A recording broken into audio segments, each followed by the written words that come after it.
Chapter 1004. When Pang Xiao returned to the prince's mansion, his expression remained as if he was suppressing his anger. When he returned to his room and saw Qin Yining, he couldn't help but burst into laughter. "What's wrong? Why are you so happy?" Qin Yining heard the noise and came out to welcome him.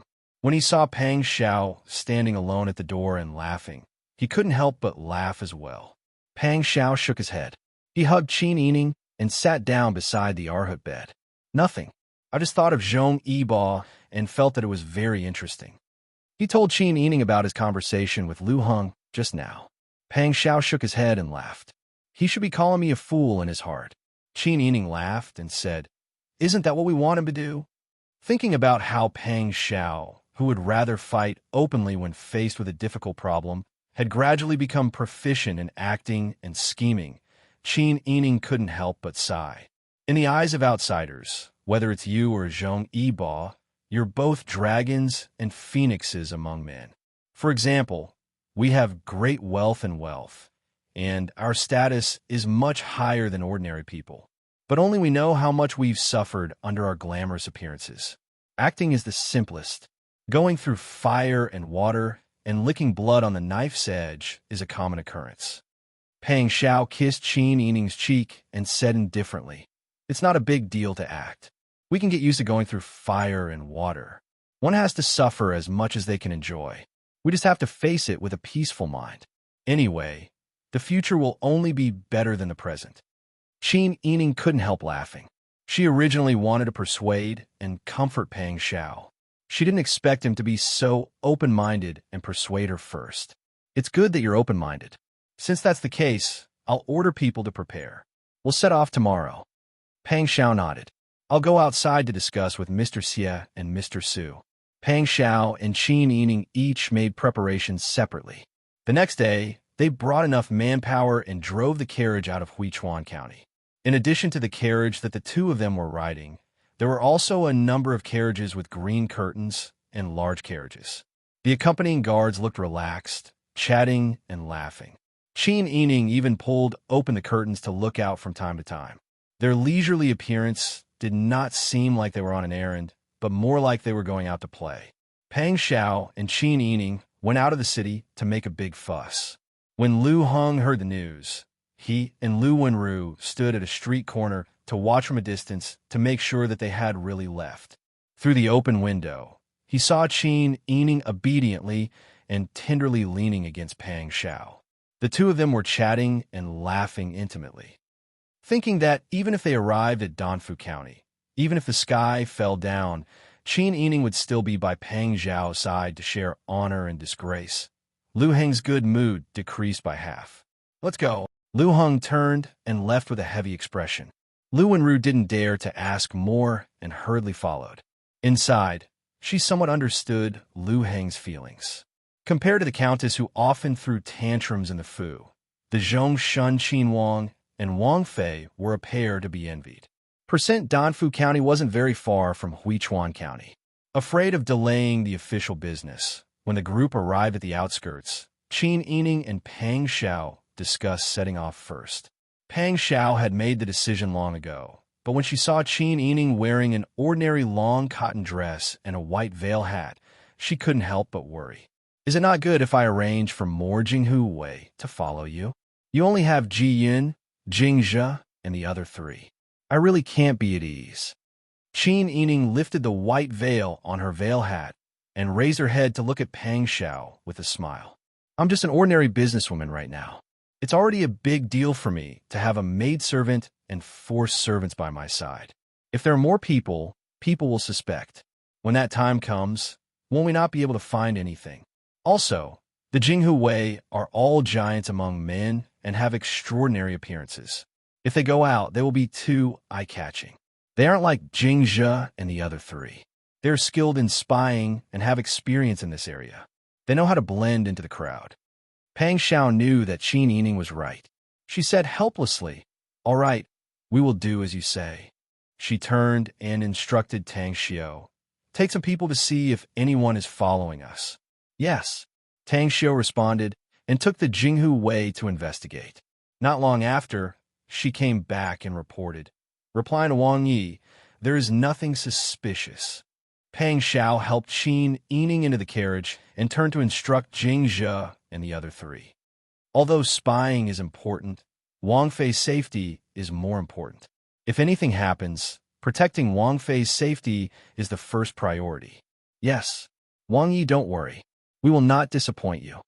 Jing Zhe and the others bowed solemnly. Qin Yining lifted the curtain and smiled at Pang Xiao. Don't worry. I'm going to scout for information. I won't cause trouble. Besides, I am dressed like this and wearing a veiled hat. No one will be able to tell who I am. How can there be any danger? I know you are capable, but I am still worried. Pang Xiao said helplessly. Go. If anything happens, immediately retreat. It doesn't matter if you don't get any information. I will follow closely behind. I don't believe that Cheng Weimin will really disobey the imperial edict. I know. Qin Yining smiled and said goodbye to Pang Xiao. Then he instructed Jing Zhe and the others to set off. An ordinary carriage with blue curtains, followed by two large flatbed carriages filled with daily necessities, slowly moved onto the main road. Seeing Qin Yining and the others walk away, Pang Xiao instructed his subordinates, let's set off too. We will take the official road slowly. The journey to Danfu County was very smooth. Early in the morning on the 13th of July, the group of people directly drove the large carriages into the city gates with their travel permits. The summer weather was hot. When the windows were opened, there was only a curtain between the outside and the outside. As they moved, the curtains curved like waves. Qin Yining and Jian lifted the curtains from the left and right sides and looked out through a gap. As a large county with fertile land and developed agriculture, Danfu County appeared to be much larger than Huichuan County. There were commoners walking on the streets. Judging from their clothes and expressions, it was obvious that these commoners were living very peacefully. Madam, the atmosphere here seems very good. It seems more comfortable than Huichuan County. The people here are smiling more. They seem to be kind people, Jian said softly.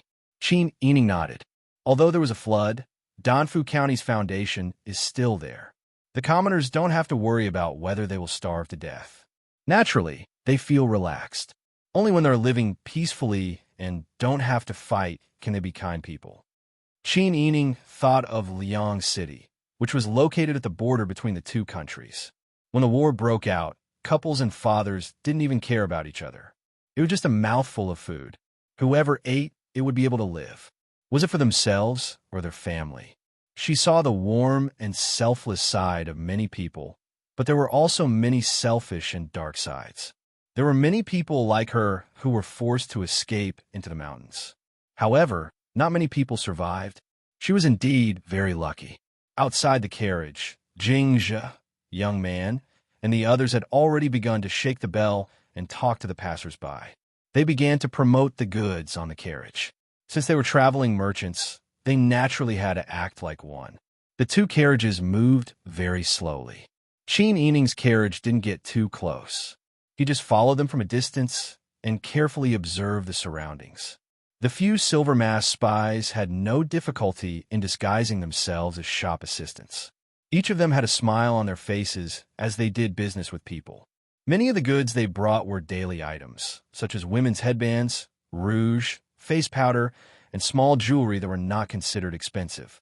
They immediately attracted the attention of many people. Some people came up to ask about the price. Some felt that it wasn't appropriate and left.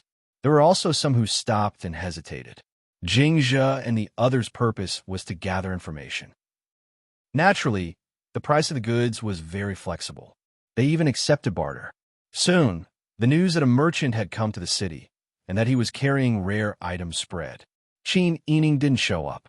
He watched Jing Zhe and the others do business from a distance. At the same time, he discreetly inquired about the situation in the city. It took more than 2 hours for the carriage to turn the next corner. Jing Zhe took some time to approach Qin Yining's carriage and whispered, "Master, the situation here is not right." "What do you mean?" "There are 3 big clans living in this county. They are the Lu clan, the Yuan clan, and the Yu clan. The combined population of these 3 clans accounts for 80% of the county's population." From the conversation, it can be seen that the people here are very united because of this. They are peaceful and have the sincerity of a villager. However, every time we chatted and mentioned that the Imperial Mausoleum was going to be built nearby, they all closed their mouths. There were a few people who were very enthusiastic about buying things, but they turned and left when they heard about the Imperial Mausoleum. Qin Yining frowned. But from the register, when the Imperial Mausoleum was being built, most of the people at that time came to Danfu County. It doesn't make sense for them to be so cold when they heard that the Imperial Mausoleum was being built. Could it be that something happened to them at that time? That might be the case. Jingja said, based on our current speed, it seems that our group will need at least 2 days to travel through the entire county. Today, we will take the main road, which is east and west. What do you think? Of course, Qin Yining said. You don't have to be too deliberate. Just mention it when you meet someone who is kind. Yes, master, don't worry. After the two of them finished their simple conversation, Jingja happily returned to the handcart like an ordinary worker. The 2 handcarts took the lead, and Qin Yining's carriage followed behind. The group continued to move forward slowly. Not long after, they arrived at the busiest part of Danfu County's main street. Qin Yining looked out through the gap in the curtains. When his gaze fell on a large tree at the entrance of the alley, he couldn't help but frown. At this time, a man in ragged clothes was lying under the tree. His body was as thin as a bamboo pole. The man's temples were white, and his hair looked like air-dried weeds. His face was dirty, making it impossible to see his actual appearance and age. One could only see that the bridge of his nose was very high. He hugged a bamboo stick that was as thick as an egg in his arms, as if it was his treasure. His bare feet were curled up. Ji Yin saw that Qin Yining's expression was not right, so she asked in a low voice, Madam, what's wrong? Look over there, there's a child beggar. Qin Yining pointed at the man under the tree. Ji Yin followed his words and looked over. She nodded and said, Indeed, don't you think it's strange? How is it strange? Qin Yining frowned and said, We haven't seen a single child beggar along the way. There's only one here. Chapter 1005. Perhaps it's just as you said. The child beggars are all in places like temples. Qin Yining nodded slightly. Although he said this, he still said, Later on, let Jingja and the others go and take a look around. I keep feeling that this matter is not normal. Ji Yin didn't understand why Qin Yining felt this way, but she trusted Qin Yining's judgment very much. She immediately said with a straight face, Yes, this servant will go and tell Jingja later. Jingja and the other 3 were currently chatting with the people of Danfu County. This time, Qin Yining was close enough to hear their conversation clearly. Sure enough, when Jingja mentioned the words Imperial Mausoleum, the face of the middle-aged woman who was looking at the rouge immediately darkened. She pursed her lips and turned to leave. This kind of situation happened several times in one day. Jingja and the others tried their best to observe people's expressions. They specifically looked for kind-looking women or elderly people to ask. These people were soft-hearted and kind-hearted, so it was easy for them to get the truth out of them. However, in the end, they still didn't get any inside information. The more no one spoke, the more certain Qin Yining was that there was indeed something wrong with this county. There must be an inside story if the people hadn't arrived yet.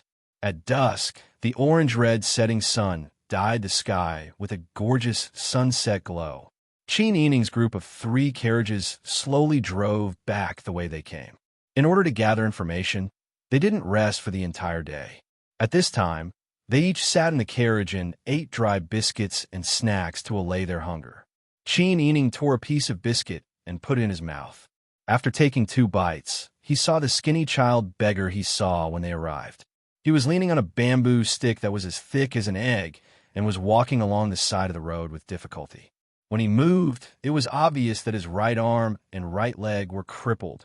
When he limped forward with difficulty, his sleeve drooped weakly and his right hand swung back and forth. It was obvious that his right arm was folded in his sleeve. Qin Yining couldn't bear to see such a pitiful person. He couldn't help but lift the curtain when the carriage brushed past the beggar and said softly, "Wait." However, that person continued to walk forward as if he couldn't hear him. Qin Yining had no choice but to tell Ji Yun, "Hurry up and send this biscuit to that young man. Give this water bag to him too, and these bits and pieces of silver." Ji Yun smiled and said, I know that madam is kind. I have some broken silver here." Ji Yun picked up the things that Qin Yining gave her, jumped down from the carriage, and quickly chased after him. As she was walking, she said, "Hey, little brother, wait a moment." However, the child beggar did not stop. However, his legs were not good. It seemed that he had not eaten for a long time and did not have much strength. Ji Yun quickly stood in front of that person. "Hey, why are you so disobedient?" The other party seemed to be frightened by the person who suddenly appeared in front of him. He lowered his head numbly. Ji Yun then handed over a few pancakes and a water bag wrapped in oiled paper. "This is from our madam. Hurry up and eat. Also, this broken silver. You don't look very well. Take this to the medical hall to have your injuries checked." The oiled paper bag exuded the unique fragrance of the pancakes. Ji Yun could clearly hear the beggar's stomach growling. He looked up at Ji Yun. He opened his mouth, but no sound came out of his throat. He hugged the bamboo stick and slowly raised his left hand to take the oiled paper bag. Ji Yun saw this and knew that not only was this person's right arm and right leg crippled, he probably did not deliberately ignore her just now. He could not hear or speak. Ji Yun could not help but soften her heart and gave him more broken silver. "Take this and go see a doctor. This is from our madam." Because she knew that this person could not hear or speak, Ji Yun pointed at Qin Yining's carriage while gesturing. That person understood Ji Yun's meaning and turned to look at the carriage. Qin Yining was lifting the curtains slightly. Because she was in the carriage, she was not wearing a curtain hat. Half of her fair and delicate face was revealed, and her large eyes were filled with kindness as she looked at him. That person hugged the oiled paper bag and lowered his head with difficulty to take a bite of the pancake. Ji Yun sighed softly and walked around him to the carriage. Unexpectedly, at this moment, two young men suddenly rushed over from the opposite side and knocked the oiled paper bag and water bag from the beggar's hands to the ground. "Damn you! Who allowed you to eat? Who do you think you are? You're only fit to eat dog food and pig food." Another young man grabbed the beggar's collar and pushed him hard. He raised his hand and was about to slap him. Ji Yun had never seen such bullying. She had just given the beggar food, and someone knocked it over. Not only did he knock over the thing she gave him, but he also wanted to hit him.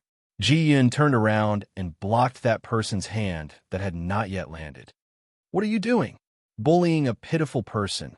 Who do you think you are? Young lady, I advise you not to meddle in other people's business." "I'm going to meddle in other people's business. You're bullying a pitiful person with a disability. Aren't you afraid of being struck by lightning? Hey, get lost, bitch. Be careful, or I'll beat you up too." Seeing that Ji Yun and the two ruffians were quarreling, Qin Yining saw that things were not going well and quickly got out of the carriage. At this moment, the beggar had already been pushed to the ground by that young man. However, the beggar did not seem to feel pain as he grabbed the muddy pancake and ate it. As if they were angered by the beggar's act of eating the pancake, the two ruffians became even angrier. They shouted loudly and went around Ji Yun to punch and kick the beggar. "Stop!" Qin Yining put on his veiled hat and led Jing Zhe and the others to block the two ruffians. He said amiably, "Two brave warriors, please calm down." The two young men saw that the one speaking was a woman with a graceful figure wearing a veil hat. Judging from her actions and her voice, they knew that she was a beauty. They couldn't help but have some special feelings towards good-looking people. Their shouting became weaker, but their attitude was still bad. "Foreigners, I advise you not to meddle in other people's business." The argument and shouting here had attracted many people's attention. Qin Yining's caravan had done quite a lot of business today.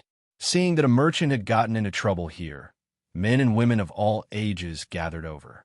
An elder over 60 years old walked out from the crowd and stood in front of Qin Yining with a sullen face.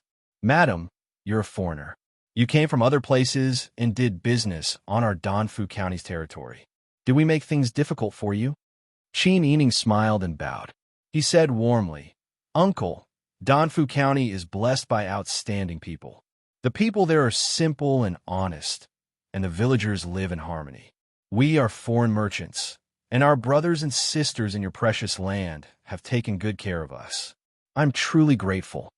The elder frowned and reprimanded in a deep voice. "Since our Donfu County has not done anything to offend you, why are you interfering in our business?" Qin Yining took a step forward and said in a calm voice, "Uncle, we did not intend to interfere in your county's business. We only gave this little brother some food because we saw that he was in a difficult situation. How is this offending your county? Let me tell you." The elder took a step forward and kicked the pancake in the beggar's hand away. He even stomped on it a few times. 4 years ago, this person drifted here and fainted on the street due to hunger. Philanthropist Wang brought him home and treated him well. He was even given a job because he was deaf and mute. Who would have thought that he would kill philanthropist Wang's wife after staying at his house for only 2 days? If it wasn't for the fact that we thought it would be too easy for him to just report him to the authorities and have his head chopped off, would he still be alive today? He did something worse than pigs and dogs. He doesn't deserve to eat human food. He only deserves to eat pig food and dog food. The elder was furious as he spoke and kicked the beggar again. This time, he kicked the beggar's broken right arm. His arm was already crooked at an abnormal angle. This time, his arm looked even more strangely bent. The way he curled up into a ball and endured the pain made him look even more miserable. Qin Yining frowned. She wanted to gather information and didn't want to attract too much attention. However, it was hard for her to ignore this kind of situation. According to what you said, did this person kill someone? Yes. If that's the case, why didn't you report it to the authorities 4 years ago and interrogate him? If there's enough evidence, the authorities will deal with this person. Since he killed someone, there's an upright master above who can behead him. There's no need to let others torture and humiliate him like this. According to what you said, he was a deaf and mute person for the past 4 years. His limbs were broken and he was thrown on the street to beg. Moreover, from what you said, you were never willing to give him alms and only gave him pig food and dog food. How is torturing a person like this any more noble than killing someone? That's right. Jian was also filled with righteous indignation when she heard this. She put her hands on her hips and said fiercely that philanthropist Wang's wife was killed, yet he could resist reporting it to the authorities. Isn't there something fishy about this? All right, even if his wife was really killed by this person, no one would say anything if he was given a quick death. However, he used such a method to torture people. He didn't let them live well and didn't give them a quick death. He trampled on a life like this. How can someone who did such a thing be called a philanthropist? Don't make me laugh until my teeth fall out. You. The old man was so angry that he blew his beard and glared. You foreigners, I knew that you all had bad intentions. I shouldn't have let you in to do business in the first place. The travel permit belongs to the imperial court. The imperial court didn't even stop us from doing business. How can an old man like you be so arrogant? Jian shouted back loudly. At this time, many commoners had gathered around. Many of the young and strong people were already enraged. They all began to criticize Ji Yun and Qin Yining. You people are so tactless. That's right. We can punish the criminal however we want. You talk about the law of the country. Could it be that you're the same as those lackeys of the imperial court, harming the commoners? In their eyes, it was natural for them to deal with a criminal who had killed someone. They had never been criticized like this before. Everyone was furious. Jingzhe and the others saw that the situation wasn't right and hurriedly stood around Qin Yining to protect him. Qin Yining didn't expect things to turn out like this. At first, she didn't believe Jingzhe when he said that the 3 large families in Donfu County together accounted for 80% of the county's population. However, these commoners were so united now. Even if they firmly believed that this was a foolish method, no one raised any objections. They still believe in the judgment of their elders without any doubts. Moreover, they were hostile to the imperial court and completely violated the imperial court's laws. Chapter 1006. They had been asking around for an entire day and had asked everything they could. However, Whenever the words Imperial Mausoleum were mentioned, everyone's rebellious nature would be aroused. No one was willing to answer their questions directly. Qin Yining felt that even if they stayed in the county for the night, they wouldn't be able to find out anything by using the same method the next day. Compared to not being able to find out anything and wasting a day, this beggar who made him feel that something was amiss was more important. Some people said that he was a murderer, but she didn't care. She had never met him before. She only saw the humiliation he was suffering right now. Since she couldn't stand it, she might as well save him. If she found out in the future that he was really a person who committed all kinds of crimes, it wouldn't be too late to punish him then. Thinking of this, Qin Yining gestured to Jingzhe and the others. Jingzhe immediately understood and told the Han and young man, "Help this little brother onto the cart first." Then, he and Xiao Shui protected Qin Yining and Ji Yun as they retreated. When the villagers and the old man saw the situation, they all widened their eyes in disbelief. "What are you trying to do? Don't tell me you want to secretly take this person away." Young man and the Han didn't care about the other party's shouts. They helped the beggar onto the cart and drove away. Who would have thought that the commoners who had gathered together would block the road? Everyone pointed at Qin Yining and his group and cursed with indignation. "Who do you think you are? How dare you meddle in our county's affairs? I didn't expect you to repay kindness with enmity after I allowed you to do business out of pity." Qin Yining realized that these villagers had some ignorant thoughts. They must have been sheltered by their families for a long time, so they valued their family rules and self-righteous rules more than the laws of the country.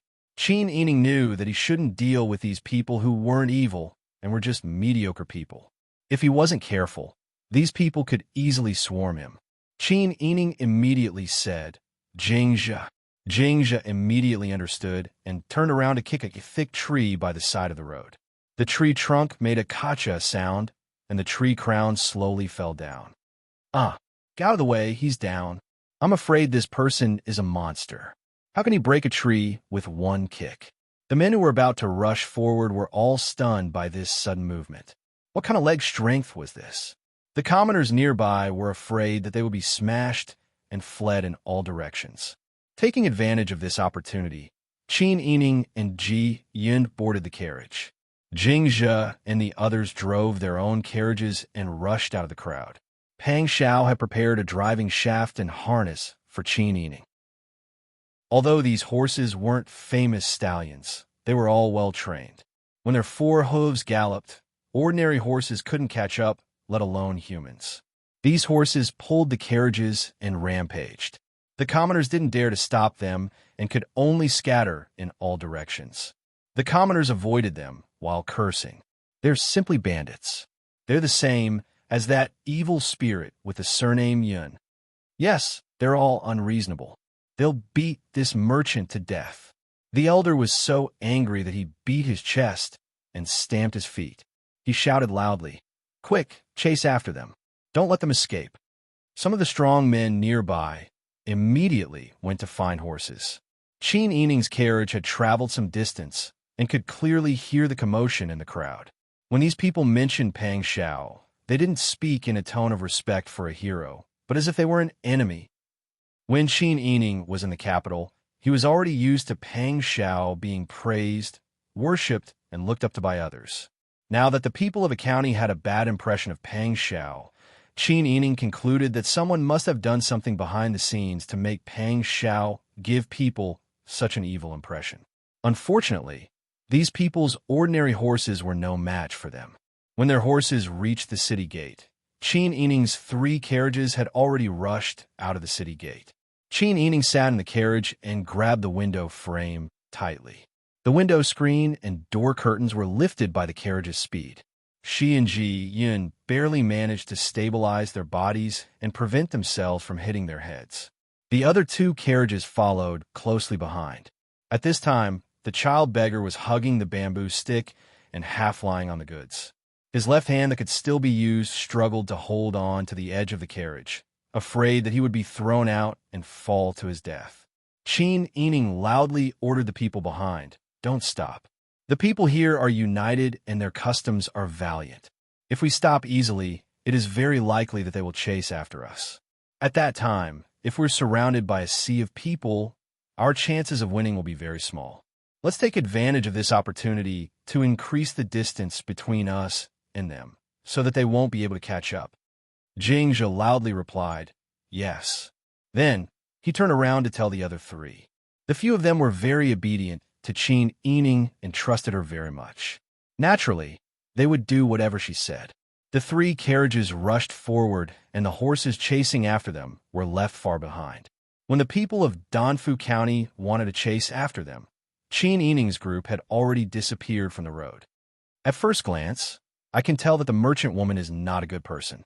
She must be the same as Prince Zhongshuan. They both don't care about the lives of the people. One is a treacherous official, the other is a treacherous merchant. We shouldn't have let them enter the city. The group of people dispersed while cursing.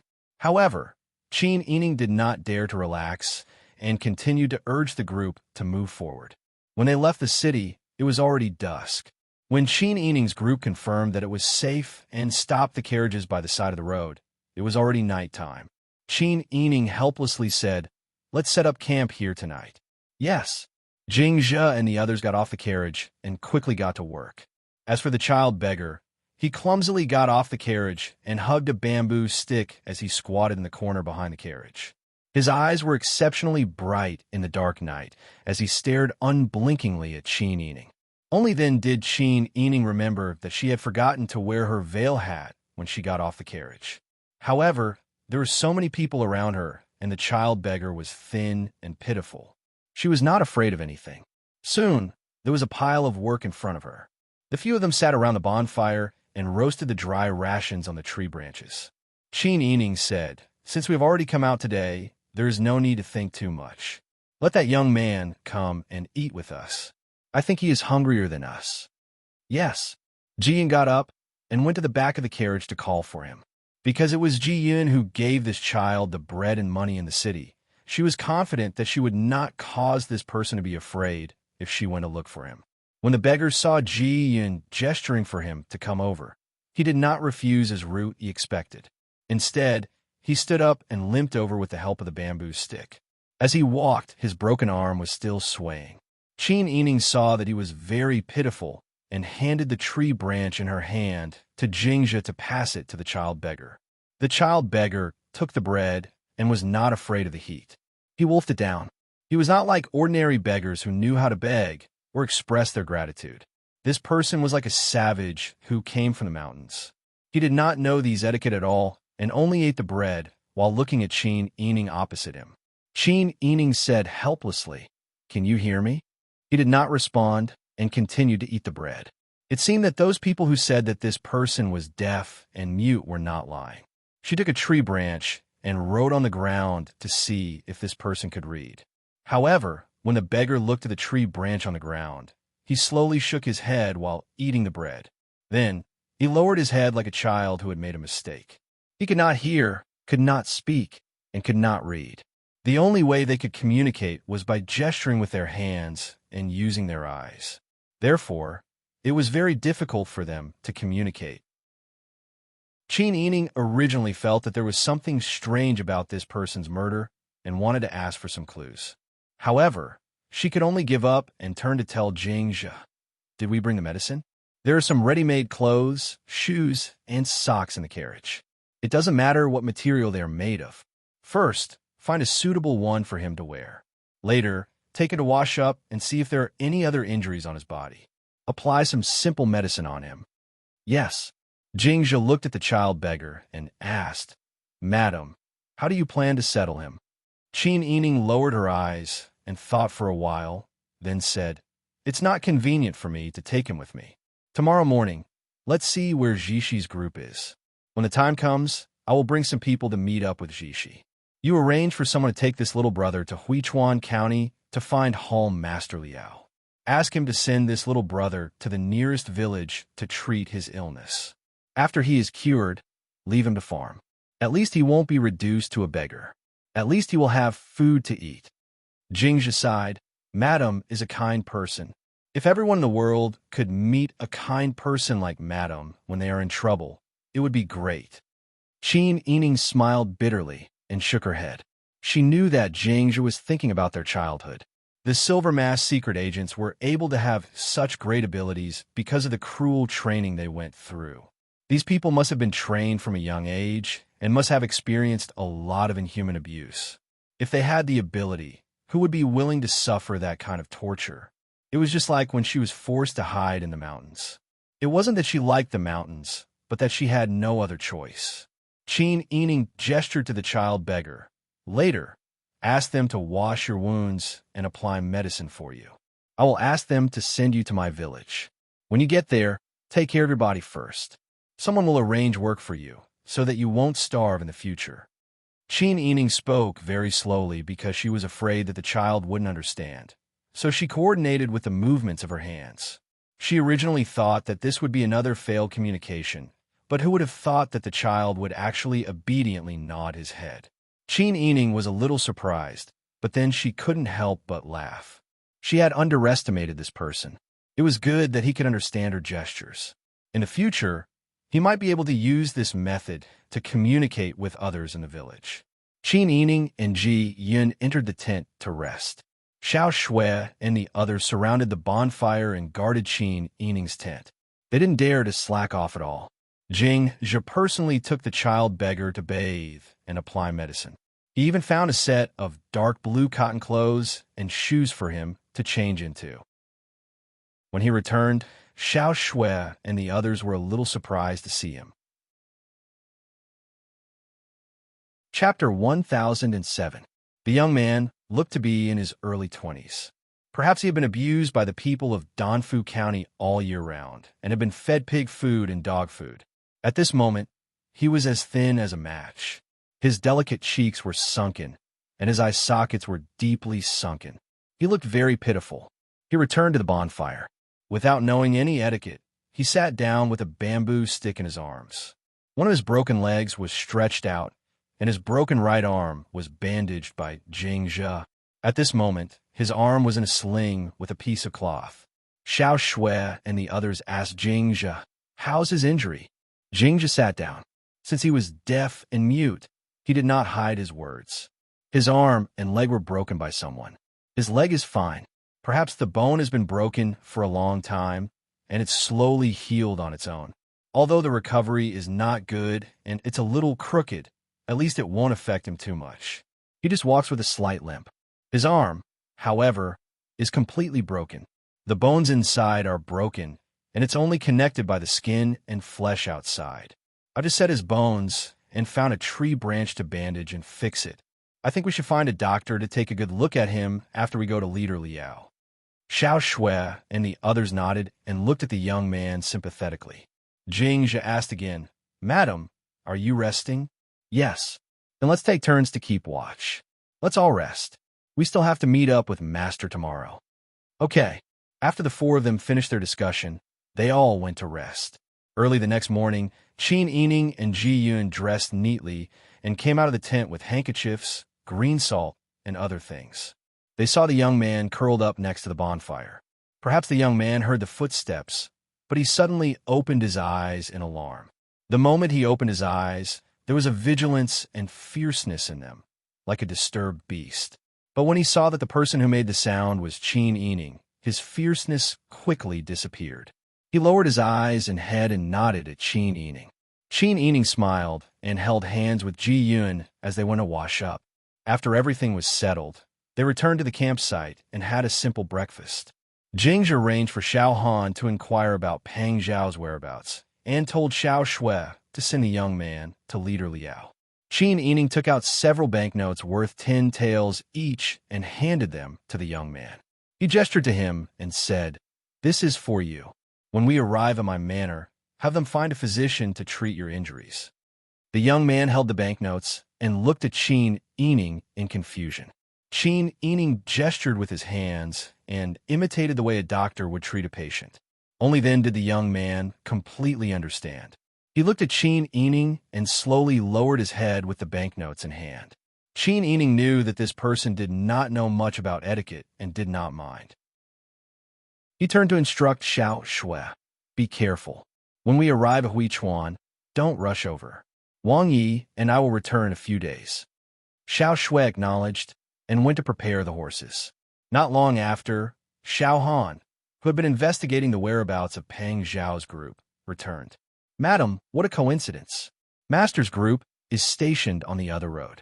If we go that way, we will meet them in less than 2 incense sticks worth of time. Qin Yining was surprised. It's actually so close. If we had taken a different road yesterday, we would have met them. Yes, Qin Yining was very happy. At this time, the campsite had been cleaned and the fire had been dealt with. Qin Yining and Ji Yun boarded the carriage. Jing Zhe and the others each drove a carriage. Xiao Shui led the 2 horses and carried the bundle. She pulled the young man to the side of the road and watched Qin Yining's group leave. The young man looked in the direction the carriage left. He tightened his grip on the banknotes and pursed his light-colored lips. Xiao Shui smiled and said, "Let's go. Let's set off too." The young man clumsily got on the horse with Xiao Shui's help. Percent Pang Zhao's group was stationed not far away.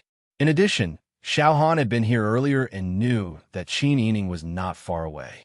Pang Xiao was not in a hurry to leave the camp and waited for Qin Yining to arrive. Not long after, Qin Yining's group arrived. Tang Xiao and the others saw Qin Yining's group approaching from afar. They smiled and went forward to welcome them. Someone also quickly went inside to pass the message. Qin Yining got off the carriage and saw Pang Xiao striding out of the tent.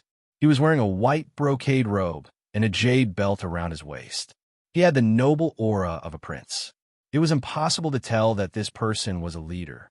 He had deliberately dressed like this to show off his status. Xiaoyu and Su Weiji followed behind Pang Xiao.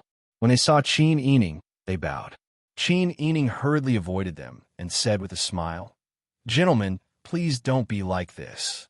Pang Xiao walked closer and said with concern, "I estimated that you would only be back tomorrow or the day after. I asked the group to slow down. Why are you back so soon? Did something happen?" Qin Yining nodded and said with a serious expression, "There are some things. Let's go in and talk." Seeing Qin Yining's expression, everyone knew that something was wrong. They entered the tent and sat down according to their status. Qin Yining told them what he saw and heard in Danfu County, including how he escaped with the young man and how he settled the young man down. In the end, he concluded, "The people of Danfu County are simple and ignorant. Perhaps it is because of the influence of the 3 large clans, but their actions are more or less barbaric. They seem to have a deep misunderstanding of the imperial court and don't care about etiquette. They are only willing to believe the words of the elders of the large clans. In addition, they must have misunderstood you, Prince Zhongshuan." Xiaoyu and Su Weiji couldn't help but have a serious expression when they heard this. The situation is not good. I don't know what misunderstanding these people have. They actually treat Wang Yi as a scourge. The reason why the people here are not willing to gather in Huichuan County must be related to this misunderstanding. If this is really the case, then it is really not good. That's right.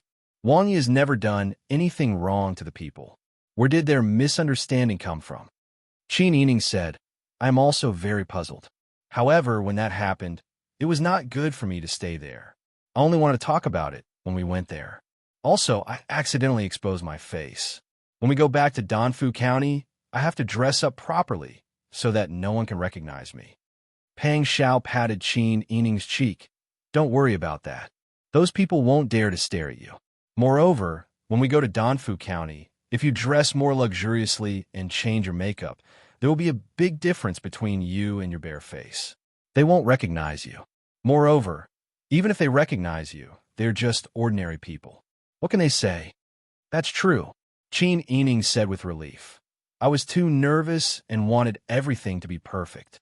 However, at that time, it was also because of my negligence that I didn't care about wearing a veil hat." Pang Xiao smiled and shook his head. "The information you obtained is already very useful. At least we know how the people of Danfu County feel about me. I just don't know how I provoked their anger. I actually made these people hate me so much. I'm afraid this is something we need to investigate," Xiaoyu said. "In this old man's opinion, we should set off immediately and find out what Magistrate Cheng's opinion is." This person has a close relationship with the Liu family. I feel like we can get some clues from him. Pang Xiao agreed. Teacher Xie is right. Let's break camp and set off later. Yes. Everyone nodded in agreement. Qin Yining and Ji Yun went to Pang Xiao's tent to change into a luxurious aqua blue dress. Their long hair was tied up high and fixed with a silver flower hairpin. Qin Yining felt that this was too solemn, so he put on a pearl headband and a white jade bracelet. Not only would it not break the rules of filial piety, but also showed his noble status at a glance. She slightly changed the shape of her eyebrows, tilted the ends of her eyebrows, and put on lipstick made of red peony flower on her lips.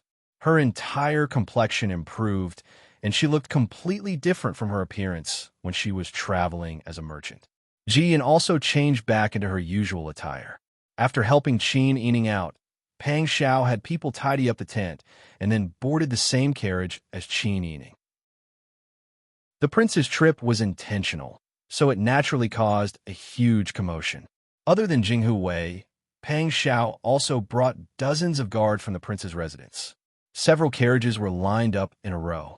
The carriages were escorted by Jinghu Wei, and the prince's residence guards followed behind the carriages. The journey was very smooth. In the afternoon, the group was already close to Danfu County. Pang Xiao arranged for someone to inform Magistrate Cheng in the city, while the rest of the people rested in place.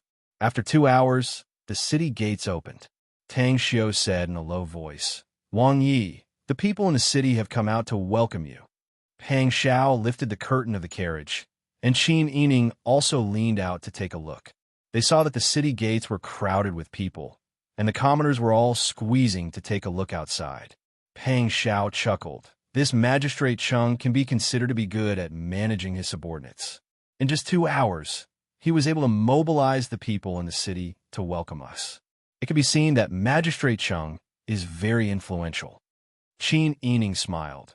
That's why he was able to mobilize the people for this matter, but not for the construction of the Imperial Mausoleum and the recruitment of laborers. It's hard to say who is behind this. As they spoke, the commoners in the city began to stir. Soon after, bailiffs came from behind the crowd. The commoners parted to the sides like Moses parting the sea, and a group of people quickly walked out from the city. The man at the front was about 20 years old, of medium build, and had a scholarly appearance. He was a typical white-faced scholar. He wore a green official's robe with a yellow aureole patch on his chest. As he walked, he gradually revealed a smile and respectfully bowed. Danfu County Magistrate Cheng Jun, along with my county's magistrate and elder, have come to welcome Prince Zhongshan. Magistrate Cheng reported his name and then respectfully bowed. The county's magistrate, advisor, elder, and commoners behind him all bowed and said in a loud voice, "Long live Wang Yi! Long live Wang Yi!" Pang Xiao and Qin Yining looked at each other and then got off the carriage first. They went forward with a smile to help him. "Magistrate Cheng, don't be so courteous. Everyone, please rise." Qin Yining got off the carriage and slowly walked behind Pang Xiao, with Ji Yun's help and the accompaniment of the guards. Magistrate Cheng respectfully gave his thanks. When he raised his eyes and saw Qin Yining, he immediately bowed again. "Greetings to Wang Fei." Qin Yining smiled warmly. No need for formalities. When they came closer, Qin Yining detected a familiar face among the elders behind Magistrate Cheng. It was the elder who had a conflict with her on the street yesterday. Qin Yining's expression did not change as she stood with lowered eyes. She vividly displayed the nobility and dignity of a Wang Fei. Chapter 1008. County Magistrate Cheng said politely. When the people heard of Wang Ye's arrival, they immediately led the people out to welcome you. The people of this county all admire Prince's character and deeply admire Prince's illustrious military exploits. Today, they all came spontaneously, wanting to see Prince's glory. The situation in front of the city gate is a bit chaotic. I hope Prince won't take offense. Not all. Pang Xiao was slightly moved as she said. This king has only done what he should have done. If we were talking about military exploits, how can this king's exploits be greater? This king has only listened to your majesty's orders. Everything was done according to your majesty's orders. County Magistrate Chung immediately said with admiration, Prince Zhongshuan is truly a loyal person. This lowly official was too one-sided. Please. As he spoke, he moved to the side and made a gesture of invitation. Please. The two sides modestly moved, and Pang Xiao and County Magistrate Chung walked into the city. Qin Yining and her entourage followed behind Pang Xiao. The common people lined the streets to welcome Prince Zhongshuan, their enthusiasm surging. Each and every one of them was extremely excited to see Pang Xiao. Some of them stretched their necks to look inside from the periphery of the crowd. There were also some who were closer and exclaimed in admiration, praising Prince Zhongshuan's elegant demeanor. As Pang Xiao walked forward, she maintained a slight smile. She politely nodded in greeting to the people, causing the people to cheer and discuss even more. Qin Yining followed with lowered eyes. She felt as though she was being paraded through the streets. If she had not come to investigate and knew that the people here had deep prejudice and hostility towards Pang Xiao, she would have been fooled by the false appearance and felt pride and satisfaction when she saw them like this. But right now, she felt that the people here were not to be trifled with. What was even more difficult to deal with was County Magistrate Chung, who followed Pang Xiao. She really wanted to know how Magistrate Chung managed to gather so many people to welcome Pang Xiao, despite the fact that the people were against Pang Xiao. If she was wrong, and only a small portion of the people were hostile to Pang Xiao, the majority of the people had come on their own initiative, then it was fine. However, if all of this was Magistrate Cheng's doing, then it was obvious how capable he was. With a smile on his face, Qin Yining greeted the people along with the Pang Xiao. He took the opportunity to roughly analyze the current situation. Soon, the group arrived in front of the government office. County Magistrate Chung politely led Pang Xiao and his group into the government office to rest. He left the bailiffs outside to persuade the commoners to go back and rest. Just as Qin Yining had expected, the citizens left happily. When County Magistrate Chung was giving orders to his subordinates, Qin Yining raised his eyes to look at Pang Xiao. Their gazes met, and they smiled at each other. When this lowly official heard that Wang Yi and Wang Fei were coming to this county, this lowly official specially tidied up the back of the government office. I will have to trouble Wang Yi and Wang Fei to stay here temporarily. Not all. Magistrate Chung, you don't have to be so polite. This king can rest anywhere he wants. In the past, when he was fighting on the battlefield, anyone who slept on a haystack was considered an excellent treatment. County Magistrate Chung said with admiration, Wang Yi is truly a hero, a true hero. Wang Yi is wholeheartedly devoted to the people. This lowly official really admires him. This lowly official also understands that Wang Yi sympathizes with this lowly official and does not want to trouble the people. However, the government office has already been prepared. This lowly official requests that Wang Yi move and stay in the government office for the time being. This lowly official has also prepared a table of light wine. This lowly official requests that Wang Yi do me the honor. Thank you for the trouble, County Magistrate Chung. This king is here on an errand, yet I have to trouble County Magistrate Chung to make arrangements for him. I am truly apologetic. Pang Xiao carefully observed County Magistrate Cheng's expression. He was here on an errand for the people, so it was impossible for County Magistrate Chung to be completely unaware. He wanted to see how County Magistrate Chung would respond. Who knew that County Magistrate Chung would not respond to this? He only humbly and respectfully said, Not at all. Not at all. Receiving Wang Ye's entourage and making arrangements for his arrival are all part of this lowly official's duties. Wang Yi, you don't have to feel apologetic. Qin Yining sneered when he heard this. This person was as slippery as a loach. It seemed like it would be impossible to get information out of him directly. Qin Yining and Pang Xiao returned to the back of the government office and tidied up a little before going to the front hall to attend the banquet. Originally, County Magistrate Chung had prepared singers, dancers, and musical instruments. However, Pang Xiao was in mourning and could not entertain himself, so he sent them away. County Magistrate Chung tactfully changed his approach and introduced Pang Xiao to the county magistrate, officials, and elders of the various families. Pang Xiao was respectful and courteous to these people. Qin Yining also cooperated and livened up the atmosphere by chatting and laughing. This livened up the atmosphere of the banquet that had no singing or dancing. After the banquet, County Magistrate Chung respectfully said, "This lowly official will take his leave now. Wang Yi and the princess consort, please rest early." "Thank you, County Magistrate Chung." Pang Xiao smiled and nodded. "Tomorrow, I will consult County Magistrate about the errand." County Magistrate Chung was magnanimous. He repeatedly agreed and said, "It is this lowly official's honor to have the opportunity to work with Wang Yi. Wang Yi, please rest in peace." After exchanging some more pleasantries, Pang Xiao instructed Tang Xiu to send County Magistrate Chung out before returning to his room to rest. At this time, Qin Yining had already changed into a light green robe that was neither new nor old.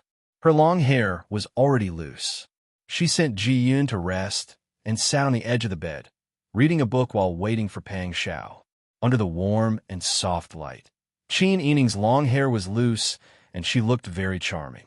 Pang Xiao's eyes softened. "Sister E, are you tired?" "I'm fine." Qin Yining smiled and put down the book. She stood up and helped Pang Xiao wash up and change clothes. "This Danfu County is really problematic. It must have been hard on the Liu family. Where did they find such a clever person? You also feel that there is something strange here." "Yes," Pang Xiao said seriously. "I have been observing the people here. I can still tell if they are really welcome or if they are just going through the motions. In addition, Chung Weiman's actions can be said to be watertight. He did not respond to any verbal probing or provocation. It is clear that this person is very shrewd. Perhaps he has already made preparations for everything. So it is difficult to solve the problem of the people."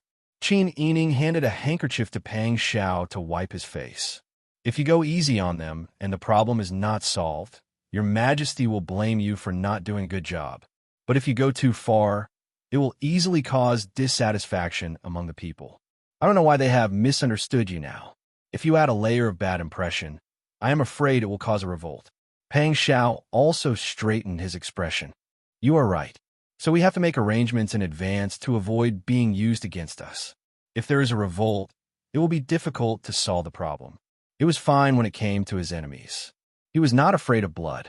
But when it came to the people of Dezhou, Pang Xiao deeply understood the principle that water can carry a boat, but it can also capsize it. He cherished his reputation very much and did not want to be smeared by anyone. After all, they had been hurrying along the way. Pang Xiao and Qin Yining were very tired. After washing up, they settled down. Qin Yining opened his eyes again. He was awakened by a voice outside the door. "Wang Yi, Wang Fei, something happened outside." Pang Xiao jumped up. There was no impatience in his expression due to lack of sleep. Instead, he asked seriously what happened. Outside the door, Tang Xiu was so anxious that her forehead was covered in sweat. "Wang Yi, the magistrate office is surrounded." Pang Xiao's expression turned cold. He turned around and pulled Qin Yining's hand to get her to get up. "Sister E, quickly change your clothes and bring your belongings. The magistrate office is surrounded." As he spoke, he also moved nimbly. Qin Yining quickly got up and put on her clothes. She also put on a large cloak. She did not have time to comb her hair. She first put away the small medicine bag left behind by Bing Tang. After thinking for a while, she put away the banknotes and dagger. Finally, she found a hairband and tied her long hair up. The entire process of tidying up took only a breath. "Wang Yi." Outside the door, Tang Xiu asked anxiously, "There are many people gathered outside. They have already blocked the entrance and exit of the magistrate office. They seem to be local citizens. How should we deal with them?" Pang Xiao went forward and pushed the door open. He said calmly, "Don't worry. Follow this king to the entrance to find out what is going on." "Yes." When Tang Xiu saw how calm Pang Xiao was, she immediately felt relieved.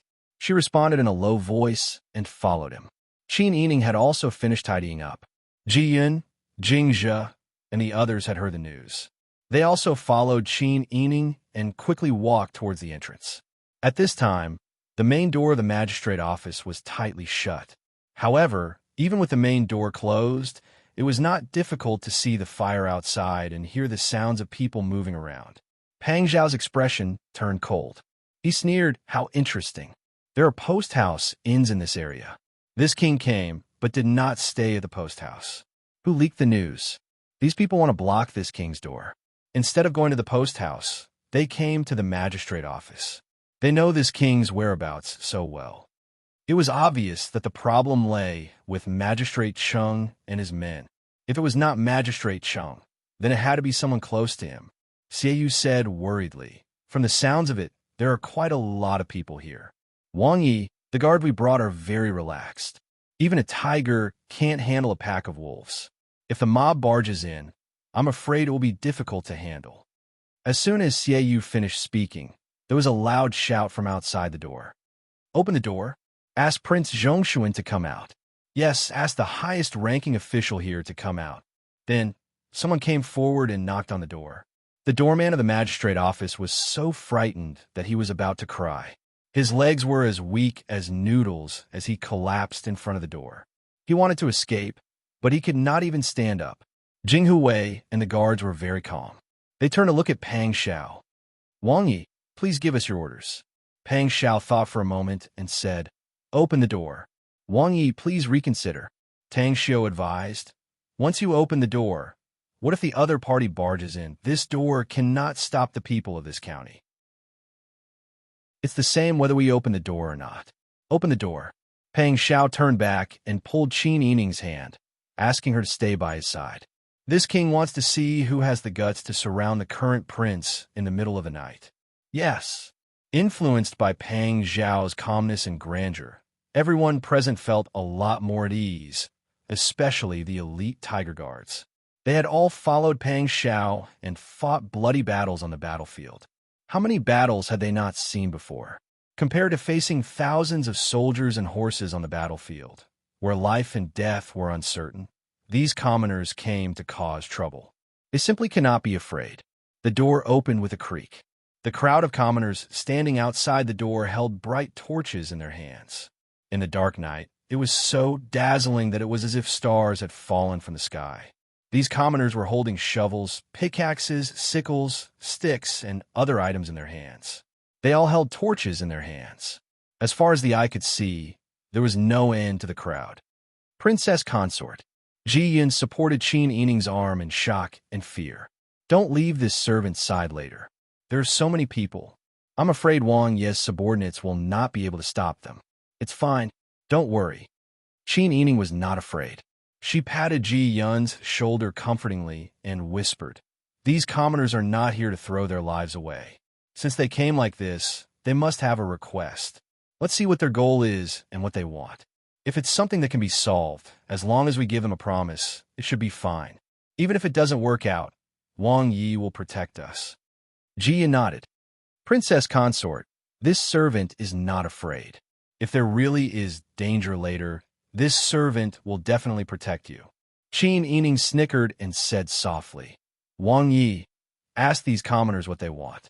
Pang Xiao heard Qin Yining's relaxed voice. She turned back and saw Qin Yining smiling casually under the light of the torches. She was not afraid at all. Chapter 1009. Qin Yining's calmness infected the people around him. Pang Xiao, who was originally a bit agitated, also calmed down at this time. Pang Xiao was the first to stand in front of the door. Qin Yining followed closely behind. Jing Huwei and the silver-masked spy protected Pang Xiao and Qin Yining respectively. The front of the Fu Yamen was illuminated as bright as day by the torches in the hands of the people. Qin Yining could also clearly see the anger on the people's faces. Qin Yining estimated that there were more than 1,000 of these people. Every one of them had a weapon in their hands. They were only a few steps away from her. If these people swarmed her, Qin Yining didn't think that Pang Zhao's 100 men would be able to stop them. Actually, Qin Yining was also a bit panicked in his heart. When encountering danger, it was impossible for her to not feel anything, especially when so many people were staring at her with angry eyes, as if they couldn't wait to skin her and pull out her tendons. Qin Yining, who was very sensitive to danger and hostility, felt as if someone was scraping his body with a knife at this time. But reason prevailed. At this point, Shi and Pang Xiao couldn't panic. If they panicked and were afraid, what would happen to their subordinates? Would they advance or retreat? If these people retreated, the consequences would be unimaginable. Even if they were skilled in martial arts, they would be trampled into meat paste in this sea of people. The people gathered in front of the yamen and had been shouting for a while. Now that they saw him come out, they all stopped talking at the same time. Someone in the crowd shouted loudly, "Prince Zhongshuan has come out." After confirming that it was Prince Zhongshuan, the people angrily began to talk. Pang Xiao couldn't hear them clearly, so he raised his hand and waved it down. With an amiable smile on his face, he said in an amiable tone, "My fellow villagers, everyone is gathered here today to see this prince. You must have encountered something difficult. Everyone, don't worry. If there is a problem, this king has come out. Everyone, feel free to speak. As long as your request is reasonable and does not violate the law, this king will help you solve it." The best way to deal with angry citizens was to appease them. First of all, Pang Xiao was a military general, and he was known throughout the country as the god of war. His butcher's knife could only be used against his enemies, against the invaders of the great Zhou dynasty, and not his own people. Secondly, the disparity in numbers was too great. Although Pang Xiao was confident that he could protect Qin Yining and fight his way out, if he really killed the civilians, the consequences would be devastating. If he really killed innocent people and the news spread, not only would it give Li Qiqian a reason to punish him, but it would also cause him to lose the image and reputation that he and Qin Yining had painstakingly built up. His heroic reputation would turn into infamy. He and Qin Yining were now staking everything on this one throw. They couldn't afford to take even half a step back or make even a single mistake. Right now, Pang Xiao was doing his best to lower himself and make himself appear closer to the citizens. He only wanted to safely resolve the current situation. When the citizens saw that Prince Zhongshuan was actually so gentle and easy to talk to, they couldn't help but be stunned for a moment. Then, someone mustered up the courage to shout, "We won't go build the imperial mausoleum. Write a written agreement for us." That's right. As soon as one person spoke, the others immediately echoed, "Write a written agreement for us. As long as you write that the imperial mausoleum will not be built from our Danfu County in the future, we will immediately disperse." When Pang Xiao heard this, his expression gradually darkened. "Everyone, are you doing this for the sake of the citizens?" "That's right. We just won't go build the imperial mausoleum." Pang Xiao said in a low voice, "Building the imperial mausoleum is your majesty's decree. This king may be a supervising official, but this king only has the power to supervise. This king can't decide on the issue of the citizens alone. Moreover, this king saw in the dossiers that when the imperial mausoleum was built, the citizens ate well and lived well. They even had meat every few days. It was even better than living at home. Why are you so against it? Moreover, Danfu County recruited 4,000 citizens. This was your majesty's decree, an imperial edict with golden words and jade words. Danfu County has gathered so many citizens to go against the imperial edict. Could it be that you want to rebel?" "Bah, bullshit." Someone in the crowd loudly cursed. "What do you mean by eating well and living well? What meat? Are you trying to fool us? Are we fools who don't know anything?" That's right. The last time the imperial mausoleum was built, 3,000 citizens were recruited. In the end, less than 400 people came back alive. Even if we citizens are a bit poorer, we are still raised by our parents. Don't tell me those citizens don't have relatives. Aren't they human? Are they beasts that the imperial court can harm at will? After these words were said, the citizens present became agitated. The citizens' curses in front of the yamen shook the heavens. Pang Xiao saw this and knew that someone was trying to stir up the citizens' emotions. However, what they said was true. They had recruited 3,000 men, but in the end, only 400 came back alive. This was indeed true. However, these records were not in the records that he had read. From a citizen's point of view, Peng Zhao's heart ached for them. Danfu County had a large population and a lot of farmland. However, when 3,000 citizens were recruited, every family had to have able-bodied men to go out. In the end, only 400 people came back alive. Wasn't every family in the county a handicap? Such a scene was even more chilling than a plague. Because a plague could not be controlled by humans, it was the imperial court who caused the deaths of the citizens. However, for his point of view, Peng Zhao was indeed wronged. Before this, he had no idea of the situation. He did not even think that such a thing would happen during the construction of the imperial mausoleum. It looked like the person behind this was trying to stir up the citizens' emotions and kill him. While Peng Zhao's mind was spinning, someone in the crowd started to cry. Don't believe the imperial court's nonsense. I was one of the citizens who came back. Building the imperial mausoleum is not a job for humans. The government officials embezzled our food and expenses. Every meal we ate was a surprisingly thin porridge. For more than 10 days, we didn't have a single meal. Every day, we would be blindfolded and called to work if we slept for less than 4 hours. If we refused to work, or if we were a little slow, we would be whipped. We didn't have enough food, warm clothes, and not enough sleep. How could it not be dangerous during construction? Even if it was a famine year, it would be better to eat grass and roots at home than to build the imperial mausoleum. When this person spoke of the situation, the rest of the people agreed with him. The scolding that had died down exploded again like water being poured into hot oil.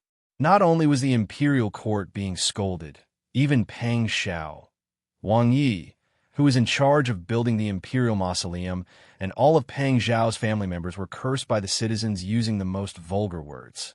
Especially the female elders, the scolding was simply unbearable to the ears. The other side had many people and was very loud. Peng Zhao and Qin Yining definitely could not out-argue them. Peng Zhao loudly shouted, "Quiet! Everyone quiet! Did everyone come here today to solve a problem or to rebel? If you continue to scold, in the end, even if you have a reason, it will become unreasonable. Everyone quiet." Many of the citizens nearby felt that Peng Zhao's words made sense and quieted down. After all, no one wanted to be labeled as a rebel and be suppressed by the imperial court. Most of the citizens came to take the risk for the safety of their family members. They had no choice but to come. However, there were people in the crowd who stirred up the atmosphere and deliberately misinterpreted Peng Zhao's words. "Bah, lackey, you're not willing to work for us and you want to threaten us? We have so many people. Do you think we're afraid of you? Even if this matter is brought to your majesty, it will still be because we have a reason. If you happily write a written agreement for us and guarantee that you will not use any more citizens from Danfu County, we will immediately disperse. Otherwise, we will simply kill all of you corrupt officials today. Yes, kill the corrupt officials. Live a peaceful life in the future. The entire county has been mobilized. What can the imperial court do to us? Isn't there a saying that the law cannot punish the majority? Most of the citizens had a herd mentality. In the face of such a major event, if someone advocated, there would immediately be others who would respond. At this moment, if someone in the crowd said, "Wang Yi is innocent," they would immediately associate this webpage with a newly appointed supervisory official and that he was not the one who built the imperial mausoleum. However, the people targeting Peng Zhao were already prepared. They were bound to incite the anger of the citizens. The anger of the citizens had been incited. In addition, they had a large number of people and the entire county had been mobilized. They did not believe that the imperial court could behead everyone in the county. Thinking of this, the citizens did not care. Some of the more impatient hotheads raised their sickles and charged forward. Kill the corrupt officials. The Wang estate's guards immediately unsheathed their weapons and blocked in front of the yamen. Seeing the imperial court's people unsheath their weapons and pointing them coldly at the citizens were flustered and angry. The citizens who were charging forward were thrown to the ground by the scabbard. Tang Xiu strode to the periphery and drew a line on the ground. As a member of Jinghu Wei, she had killed and seen blood on the battlefield. When she was serious, her aura was not to be underestimated. Listen carefully. Wang Yi has no intention of harming the innocent. If you defy your superiors and besiege the yamen, you will be charged with treason. Those who cross the line will die. Tang Xiu used her loudest voice and strongest aura. The citizens who were closer to her felt their eardrums go numb from the shock. Many of the citizens quieted down and felt fear in their hearts. However, the people leading the charge would not give up. Immediately, a few men with pickaxes, shovels, door bolts, and other weapons rushed up while cursing loudly. I don't believe it. You really dare to chop me up? We have so many people. If you have the ability, chop us all up. These people did not care about the weapons in the hands of the Wang Estate's guards. They directly charged into the yamen with their weapons. Tang Xiu looked at Pang Xiao with a troubled expression. Pang Xiao made a hand gesture and shook his head. He instructed the guards not to harm the lives of the citizens. Tang Xiu was helpless. She could only go forward and knock out the remaining people. These men were all tall and strong. Who knew that they would collapse in just a few hits? The citizens nearby had experienced the power of the Wang Estate's guards and were so afraid that they wanted to retreat. Chapter 10:10. Pang Xiao did not order anyone to harm the commoners. The people who were standing in the front row also saw that although the guard said, "Those who cross the line will die," they only knocked people unconscious. However, the commoners at the back did not know. When they heard that there was a massacre in front, the commoners at the back all stretched their necks to look forward, anxious to know if their family members were injured. The crowd of more than 1,000 people was pushed forward by the people at the back, while the people at the front could only follow the crowd. There were even some who did not understand the situation and concluded that Prince Zhongshuan had started to kill people. Impulsively, they raised their weapons and rushed forward. Especially those who had lost their family members because of the construction of the imperial mausoleum, they could not suppress their anger and did not care about the consequences. They only wanted to kill the corrupt officials of the imperial court to avenge their family members. Qin Yining was protected by Ji Yun, Jing Zhe, young man, and a Han, while Pang Xiao was surrounded by Jing Wei. The commoners surged forward like a tide. When Pang Xiao reached out to pull Qin Yining back, he was forcefully pushed away by the crowd. "Stop, back off. Everyone back off. This is the magistrate court. Do you really want to rebel?" Tang Xiu and the other Jing Wei shouted loudly. However, how could the commoners, who had been stirred up, care about anything else? They had already rushed forward and could not retreat. Jing Wei and the guards could only use their scabbards to confront the commoners. Because of Pang Xiao's order not to hurt people, they could not kill people. Although they could temporarily suppress some people, they could not stop the momentum of the commoners in the chaotic battle. At this time, if they fell, they would definitely be trampled into meat paste. However, Pang Xiao and Qin Yining's targets were too obvious, especially Qin Yining. Even if she did not put on makeup, she was still beautiful. Under the light of the fire, her panicked expression was even more eye-catching. Among the crowd, there was a rude and lecherous person. He pointed at Qin Yining and shouted, "Kill that dog of official, Wang Yi. Let's bring this woman back and punish her properly. We can also vent our anger. Yes, kill that dog official.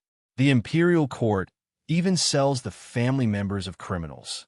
We also need to punish the family members of that dog official." The mob, who had been provoked into anger and malice, suddenly had a bad idea and rushed towards Qin Yining. At this time, Pang Xiao's eyes were about to pop out of their sockets. He swung his fists, and each punch could knock out a person. He didn't even have time to dodge the sickles and hoes that were coming at him. He went straight for Qin Yining. When Jing Wei saw Pang Xiao's suicidal posture, he was almost scared out of his wits. Due to Pang Xiao's orders, he couldn't kill the commoners and could only use the scabbard to block the attack. Naturally, the progress was slow. In front of Qin Yining, Ji Yun, Jing Zhe, young man, and a Han tried their best to prevent the mob from getting close to Qin Yining. However, the other party had too many people. At this time, Qin Yining was in a terrible fix. She didn't expect that they had thought of so many possibilities before coming here. She had also come in advance to take the lead, but in the end, she still fell into a trap. First, the commoners didn't come. Then, Pang Xiao was lured here. Then, there was the news that Pang Xiao massacred commoners. Pang Xiao's many years of hard work would really be in vain. At that time, they would lose the support of the people. If Li Qiqian wanted to kill Pang Xiao, wouldn't it be considered as getting rid of evil for the people? Qin Yining was determined not to let such a thing happen. She hurriedly reminded Ji Yun and the others in front of her, "Don't hurt them. They were just instigated by others." Jingzhe gritted his teeth and responded loudly, "Yes." But in this situation, how could they solve it? If things continued to develop, it was only a matter of time before the defense was broken. Qin Yining could only say loudly, "Everyone, don't be agitated. If you have any problems, say it out loud, and we can discuss and solve them. You are the reasonable party. If you really offend a magistrate's office, the imperial court will misunderstand that you are rebelling. No one can bear the crime of rebellion. Calm down, everyone calm down." Qin Yining repeated these words over and over again. Many commoners hesitated when they heard this and felt that Qin Yining's words were right. Their original goal was to get Prince Zhongshuan to write a letter of guarantee. Who would have thought that not only would they fail to get the letter of guarantee, but they would also offend the magistrate's office? If they were really accused of rebellion, their entire families would be implicated. Some people hesitated and tried to persuade the people around them to stop. But the ones who spoke loudly were always the ones who took the lead to incite the crowd. "Don't listen to that woman's nonsense. She looks like a vixen. Who knows what evil ideas she has in mind? That's right. If we catch her, we can threaten Prince Zhongshuan." What's the use of threatening Prince Zhongshuan? It's better to kill Prince Zhongshuan and replace him with a good official in the imperial court. The shouting continued. At first, those who were lustful toward Qin Yining began to make high-sounding excuses and directly rushed to Qin Yining's side. Some people even reached out their big hands to touch Qin Yining's face. At this moment, Qin Yining suddenly saw a cold light flash in front of his eyes. Then he heard the big man scream in pain. There was a red mist in front of his eyes. The hand that was about to touch Qin Yining had already fallen into the crowd. The big man clutched his broken arm and screamed in pain. Blood spurted everywhere. This scene frightened the people around him. Qin Yining was also stunned. He subconsciously looked at Pang Xiao and secretly wondered why Pang Xiao was so impulsive. In this situation, no matter what, he couldn't hurt the people. Unexpectedly, just as his gaze met Pang Xiao's, he saw Pang Xiao's eyes suddenly widen. Then, Qin Yining felt a cold hand grab his wrist and forcefully drag him back. He turned around and saw the person who had grabbed him. It was the young man he had taken in. Qin Yining wasn't the only one who recognized him. Jingzhe, Ji Yun, and a few others also recognized him. After saving him that day, Qin Yining had arranged for Xiao Shui to send him to see Hall Leader Liao. However, this person had appeared right in front of him. For a moment, Qin Yining's mind was in a mess. He couldn't tell whether this person was a friend or a foe. The young man pulled her to his side. Immediately, the man whose hand had been cut off chased after her and shouted, "Hey, hey, hey, catch this stinking woman." The young man used his broken right arm to hold Qin Yining in front of him. He held the bamboo stick tightly in his left hand and spun it. Qin Yining saw a silver light flash in front of her eyes. In an instant, the throats of those men were cut. Blood immediately spurted out. Oh my God! Murder! This move frightened everyone. Taking advantage of this time, the young man used his broken arm to protect Qin Yining. The knife in his left hand flashed wildly. Protecting Qin Yining, he killed a bloody path and rushed out of the crowd. When Pang Xiao saw Qin Yining being taken away by a strange swordsman, he panicked and shouted, "Stop that person!" He wanted to rush forward himself. However, he was surrounded by armed riders. He didn't dare to get close. Jingzhe and the other two silver-masked secret agents and Ji Yun chased after Qin Yining like crazy. Jingzhe and Han arrived first. They pulled out their swords and slashed. They were determined to take Qin Yining back from the young man. However, the young man's left hand moved so fast that they could only see the flash of the knife. In the blink of an eye, only the sound of weapons clashing could be heard. Jingzhe and Han's arms and chest were injured. Ji Yun and young man also rushed over. Ji Yun pulled out the soft sword from her waist. "Let go of our princess." The young man used his broken arm to hold Qin Yining tightly and rushed forward. At the same time, he used the bamboo knife in his left hand to block the people in front of him. He also had to find time to block the weapons coming from behind. In a tense moment, he couldn't care less. We saw that the person chasing after him was the woman who had once given him biscuits. The tip of the knife was already pointing at Ji Yun's chest. "No!" Qin Yining screamed and reached out to pull the young man. "Don't kill anymore." The young man turned the tip of the knife and cut Ji Yun's shoulder. Blood immediately dyed her clothes red. Jingzhe, young man, Han, and Ji Yun were soon covered in wounds. However, they risked their lives to snatch Qin Yining back. The young man was pincered by the people and the pursuers. He fought back with one hand using the knife at the fastest speed. However, his back was still injured several times. Soon, the young man brought Qin Yining into the crowd. Everywhere he passed, there were casualties. Such a ferocious momentum stunned the rest of the people. For a moment, the scene was terrifyingly quiet. Someone among the people recognized the young man and shouted, "It's the wolf cub. The wolf cub killed people." It turns out that the wolf cub knows how to use a knife. "Oh my God, my son, brother."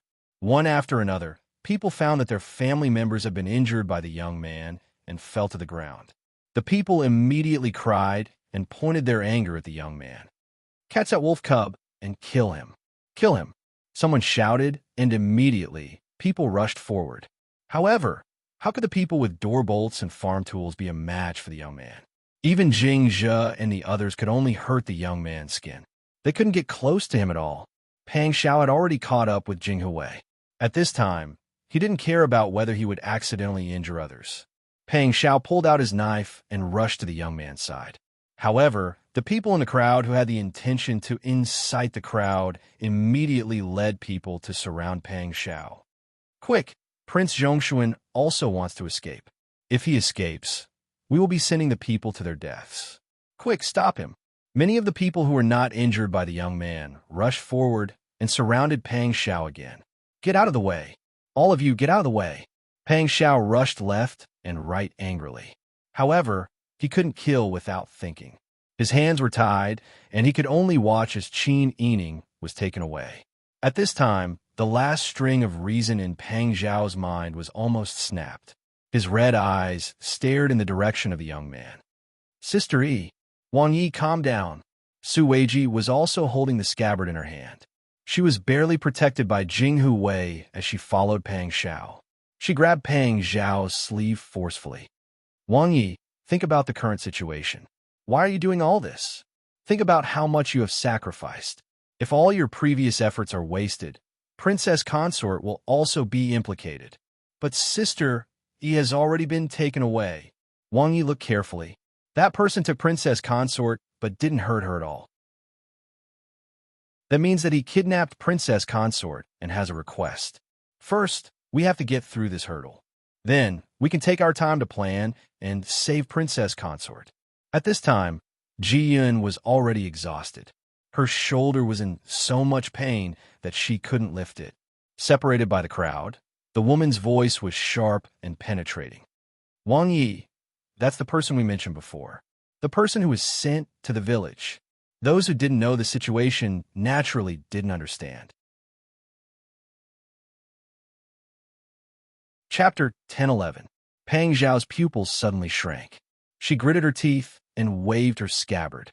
She swung the axe in front of her eyes and cursed the despicable man in her heart. First, he used Qin Yining's sympathy to let her save him so that he could get close to him. Then, he would figure out the details before making other plans. Why didn't he get struck by lightning?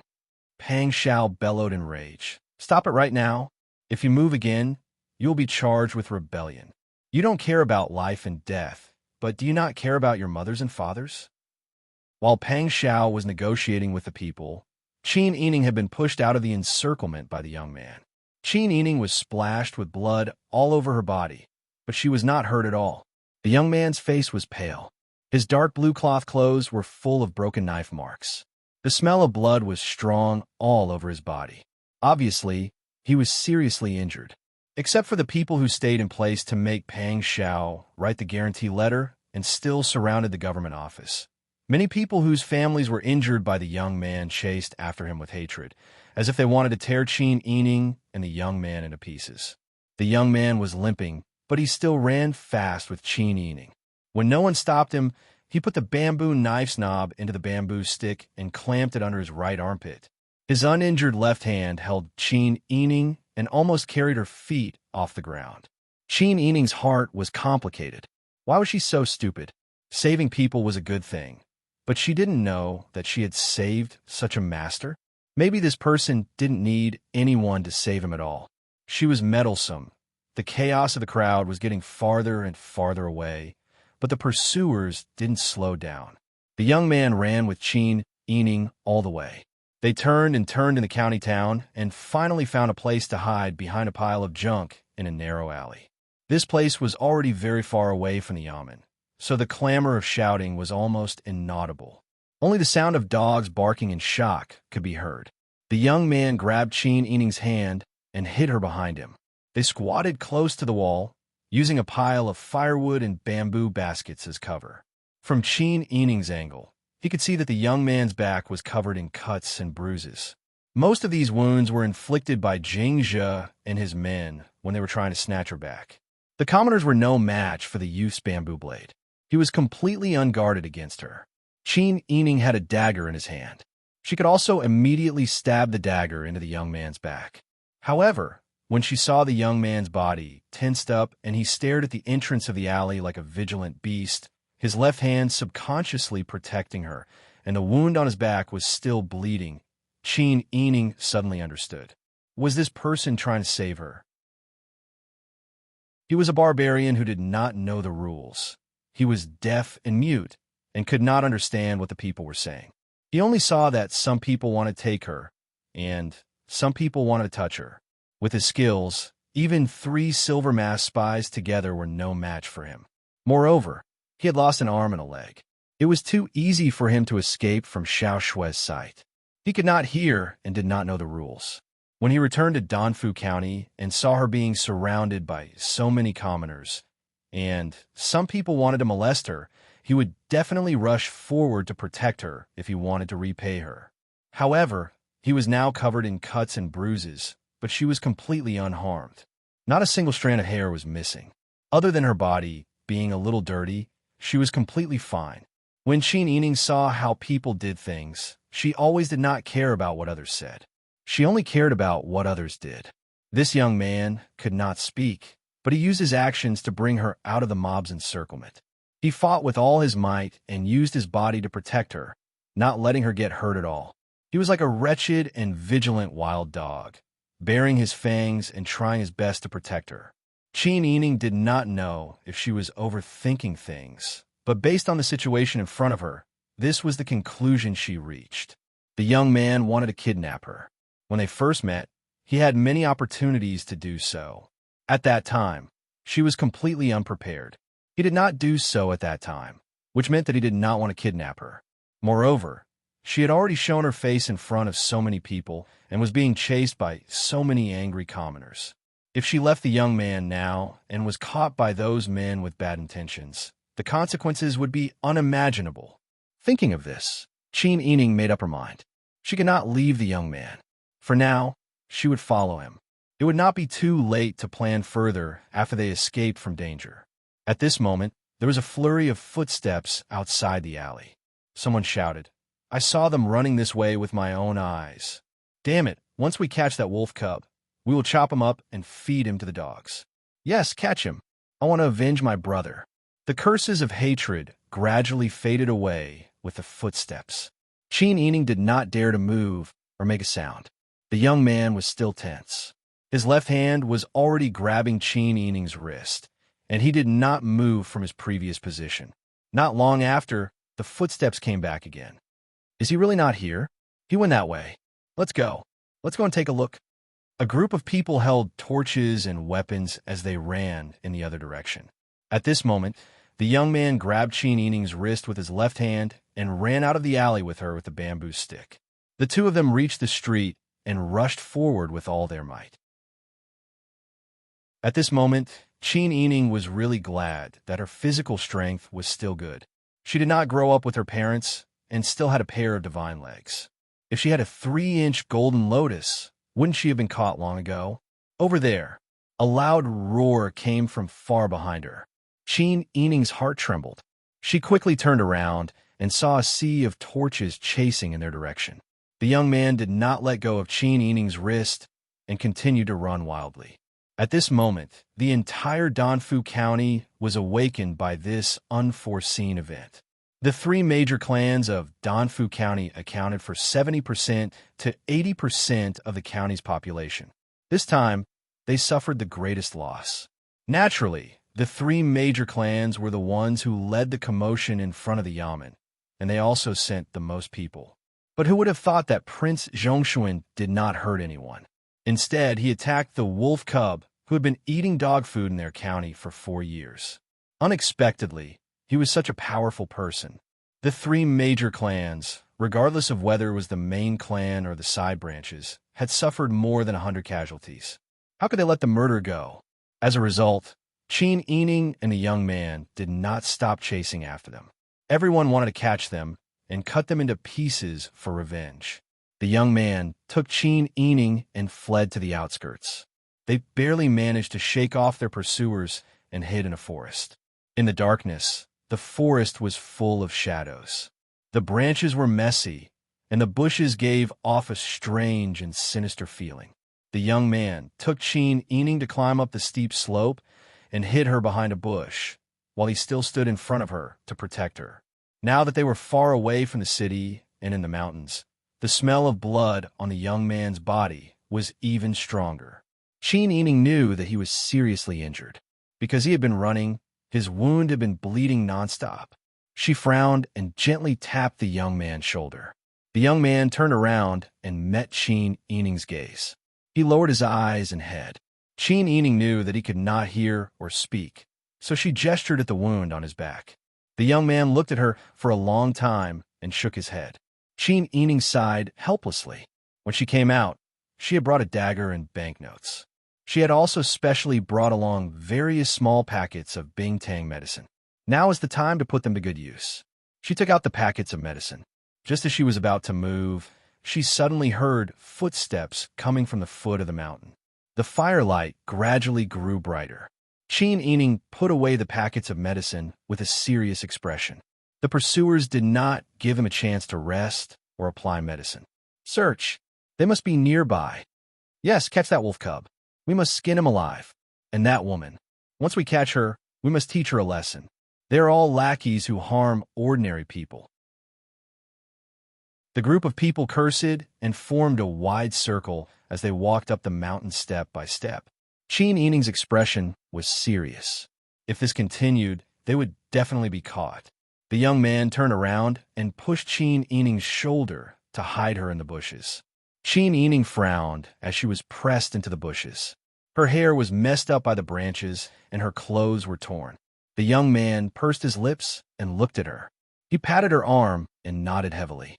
Then, he turned around and ran. Qin Yining was stunned. She immediately understood his intention. This person wanted to lure the pursuers away. Qin Yining wanted to call him back, but she knew that it was useless to shout because the young man could not hear her. She watched as the young man ran away. Soon, she heard a series of curses and shouts. Then, she heard screams. Qin Yining furrowed her brows tightly. After the time it took to burn a stick of incense, the sounds of fighting finally died down. Then, she heard the footsteps of a crippled person approaching in a disorderly manner. Qin Yining crawled out of the bushes and saw the young man holding a bamboo stick as he staggered over. The pursuers at the foot of the mountain were completely silent. There were so many people. They were all killed?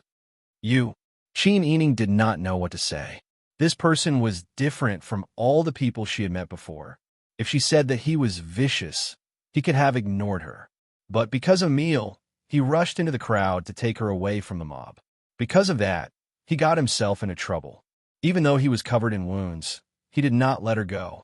He protected her tightly and did not let her get hurt at all. But if she said that he was not vicious, he did not hesitate to kill people. It was as if in his eyes, human lives were the same as the lives of ants.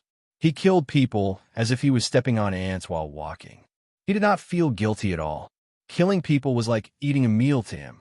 The knife in his hand was so fast that it was like an afterimage.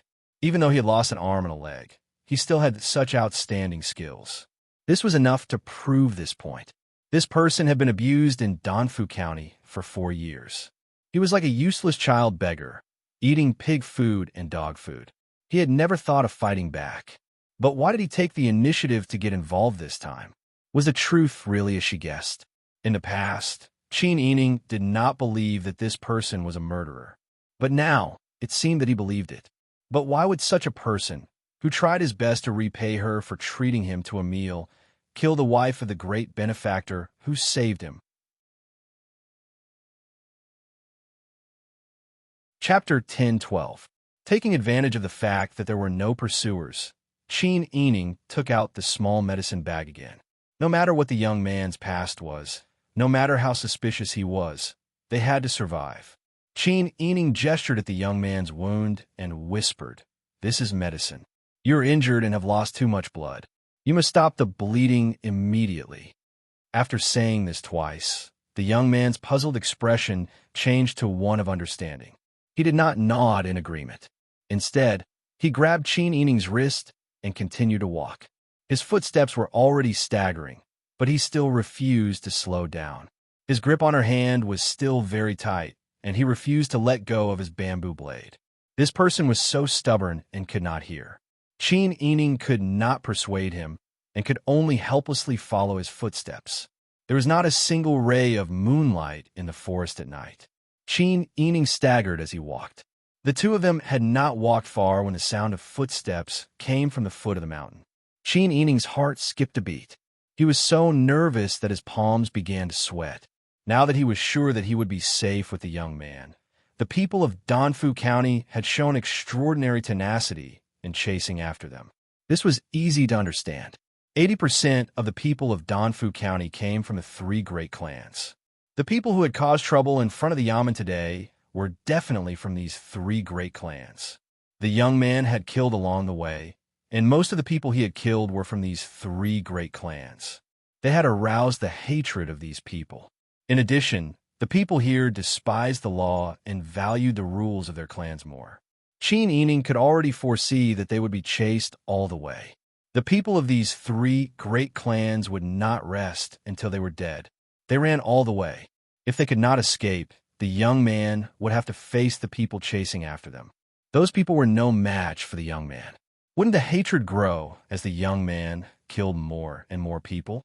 Qin Yining ran breathlessly and said helplessly, "You can't kill anymore. You really can't kill anymore." However, Qin Yining knew that the young man could not hear him. He did not react at all. He only led Qin Yining through the forest and ran to an increasingly remote location. At this moment, in front of the county yamen of Donfu County, there were many more commoners than before. The earth-shattering noises were mixed with sorrowful wails, piercing people's eardrums and causing pain. "We just came to ask Prince Zhongshuan to write a letter of guarantee. Why do we have to suffer such a vicious attack? What right do you have to kill my son? Return my son's life." Pang Xiao did not kill anyone, but the young man led Qin Yining to escape. He was ruthless and unscrupulous. Killing people was no different from chopping melons and vegetables. Therefore, there were very few intact corpses among the dead people. Although the people here were pedantic and stubborn, they were also ordinary people. When had they ever seen blood splattered on the spot? Even the bystanders who saw it couldn't help but retreat in fear. Those who knew that something had happened to their disciples and came to collect the corpses had already fainted from the shock of seeing the incomplete corpses. At this moment, Pang Xiao was on the verge of losing his temper. Qin Yining had been taken away. Although Xie Yu and Su Weiji both said that Qin Yining would be fine, how could Pang Xiao not be anxious? However, these commoners kept questioning him. They surrounded the place so tightly that not even a drop of water could trickle through. More and more people were coming. Something had happened under his nose. If he did not express his stance, even if he did not order people to kill the commoners, he would still be blamed for it in the end. Pang Xiao had to protect his reputation because his reputation directly affected the success of his mission with Qin Yining. If he failed, everyone close to him would be buried with him. It was because Pang Xiao knew the stakes that he had to endure. However, his sister, Yi, had disappeared. But now, his people were trapped in this sea of people. Wang Yi, please calm down. Su Weiji's forehead was covered in sweat. There are too many people in this county. Even a random bookseller can bring 3,000 to 4,000 people, let alone ordinary commoners. Now that something like this has happened, you have to think of a solution. Don't be impulsive. Su Weiji's words were vague, but Pang Xiao immediately understood. Everyone, please calm down. This king was almost assassinated just now. His princess consort was also taken away. This king must get to the bottom of this matter. You have already gathered in front of the Fu Yamen and caused a ruckus in the middle of the night. This king did not immediately arrest you because you are innocent commoners who have been bewitched and implicated by others. Please be rational and think carefully. What is the difference between you causing a ruckus and rebelling? You are rebelling against the imperial court. Do you really intend to implicate your entire family? Don't threaten us. There are so many of us. What are we afraid of? Yes, we don't need to be afraid. Someone in the crowd echoed. Someone even shouted, if you don't write a guarantee for us today, we won't disperse if you continue to conscript commoners in Danfu County. We can't watch our descendants die. That is an imperial edict. This king is not the one who gave the order. How can he be qualified to sign a guarantee? If you are dissatisfied and are not afraid of the crime of disobeying an imperial edict, you can go to the capital and ask your majesty to sign a guarantee for you. This king is only a subject. He only listens to your majesty's orders. You have found the wrong person to write a guarantee for. That's right. Su Weiji also shouted at the top of his voice, everyone, listen to this old man's advice. It is useless for everyone to cause a ruckus here. Tang Xiu's face was also gloomy. She lowered her voice and played the villain. If you make a ruckus again, this general will behead all of you first. Such treacherous people, not to mention killing one. So what if I kill all of you? As soon as Tang Xiu's voice fell, the Jinghu Wei raised their swords. Previously, they could only use their scabbards. Now, the shiny silver swords shone with a cold light under the moonlight. The commoners were frightened, and their noise quieted down. When the people in charge saw that Pang Xiao was unwilling to relent, they knew that Prince Zhongshuan was not an easy person to deal with. A few people hidden in the crowd discussed and made a decision. We have to guard this place. Today, we must make Prince Zhongshuan sign a guarantee. But that wolf cub must die. We have to avenge the deaths of more than 100 people.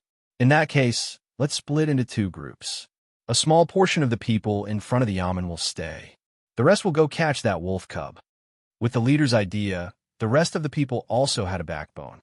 Although the people surrounding the Yamen did not intend to leave, those close to the periphery of the encirclement had already begun to discuss how to intercept the wolf cub.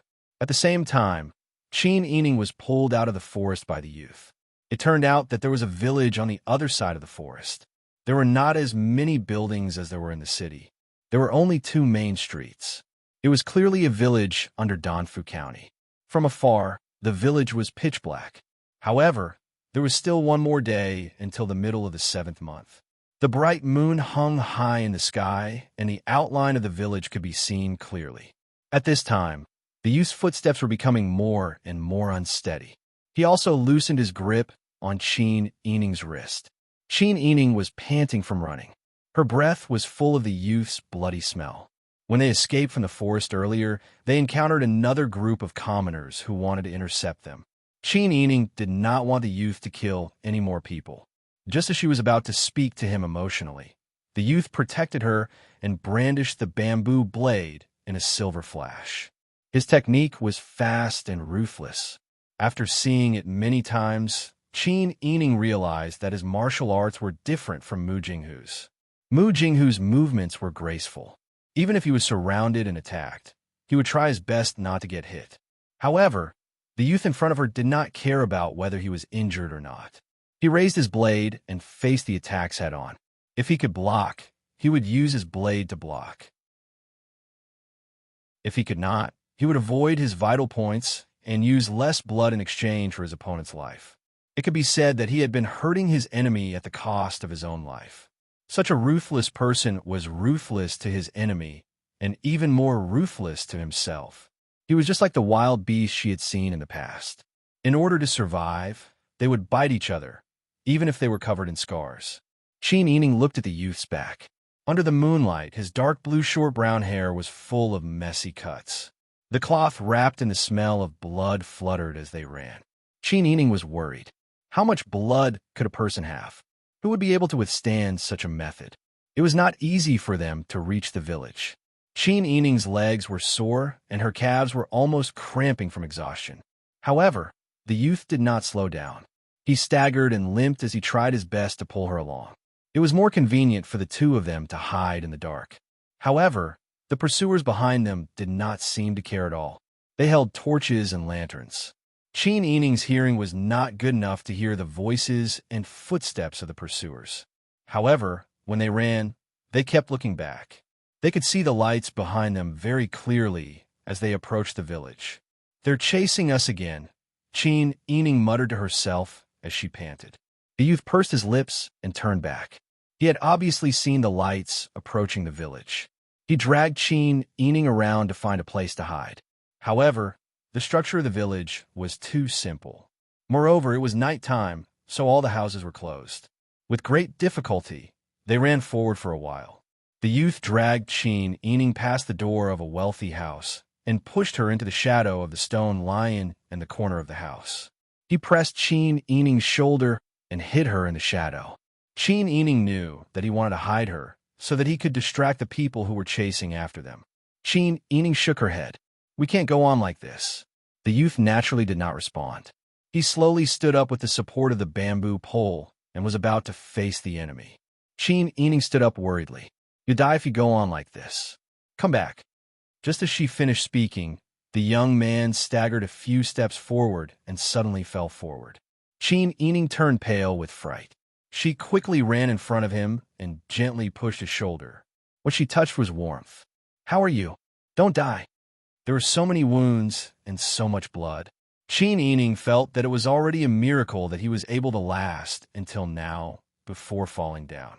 She saw a group of people snaking towards them from the path that they had come from. She was a bit panicked, but she also knew that if she left the youth behind, the people would definitely cut him into pieces when they arrived. This person had gotten into this kind of trouble because of her. Qin Yining would not do such a thing. Forget it. In any case, she was the princess consort. Those people would not directly kill her, right? Thinking of this, Qin Yining gritted her teeth and tore her skirt to bandage the youth's wounds to prevent him from bleeding too much and dying. Chapter 10:13. Under the moonlight, the crisscrossing wounds on the young man's back were clearly visible. His clothes were tattered and his wounds were badly mangled. Just one look at him sent chills down her spine. Why did he have to do this? He didn't have to get involved in this.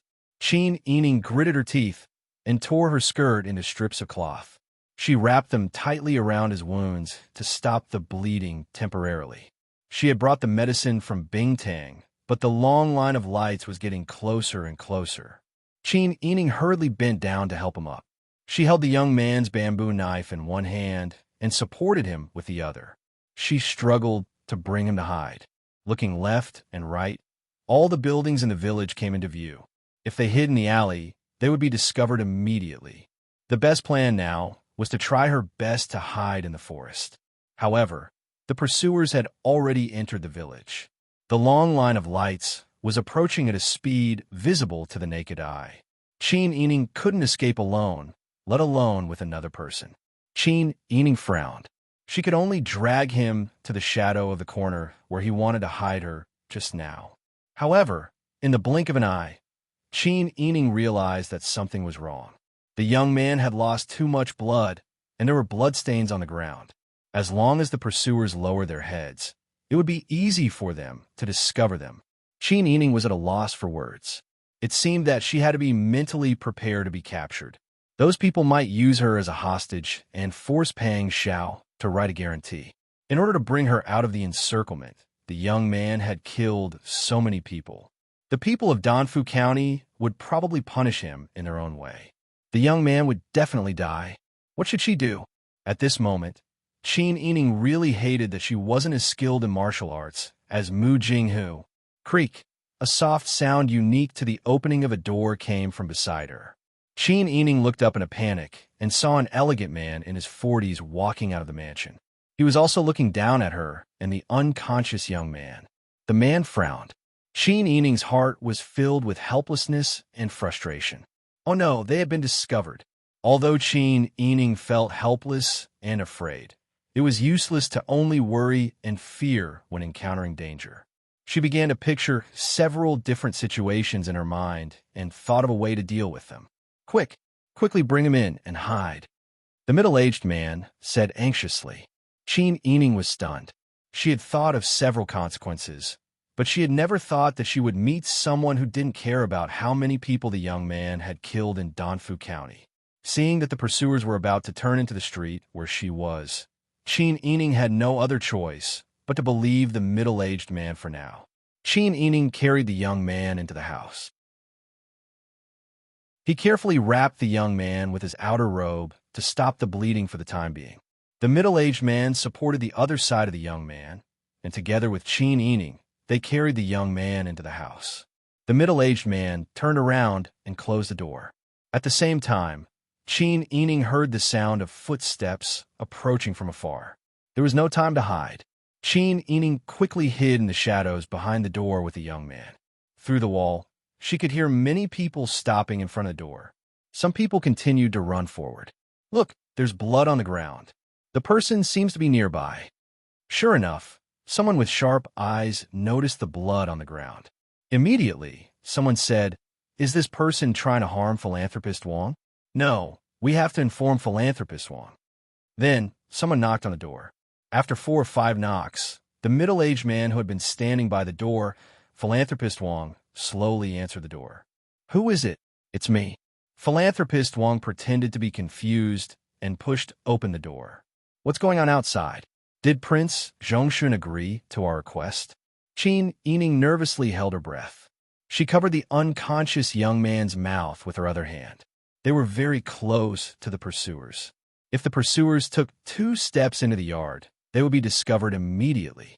However, it was obvious that the people outside had no intention of entering the door to search. "Philanthropist Wang, the matter with Prince Zhongxun hasn't been resolved yet. Right now, they're surrounding the magistrate's office and discussing it. You must be careful. That wolf cub is actually a martial artist. He's already killed over 100 people in our county." The person who spoke gnashed his teeth. "That bastard. Back then, you gave him a way out, but he went from bad to worse. There's such a thing."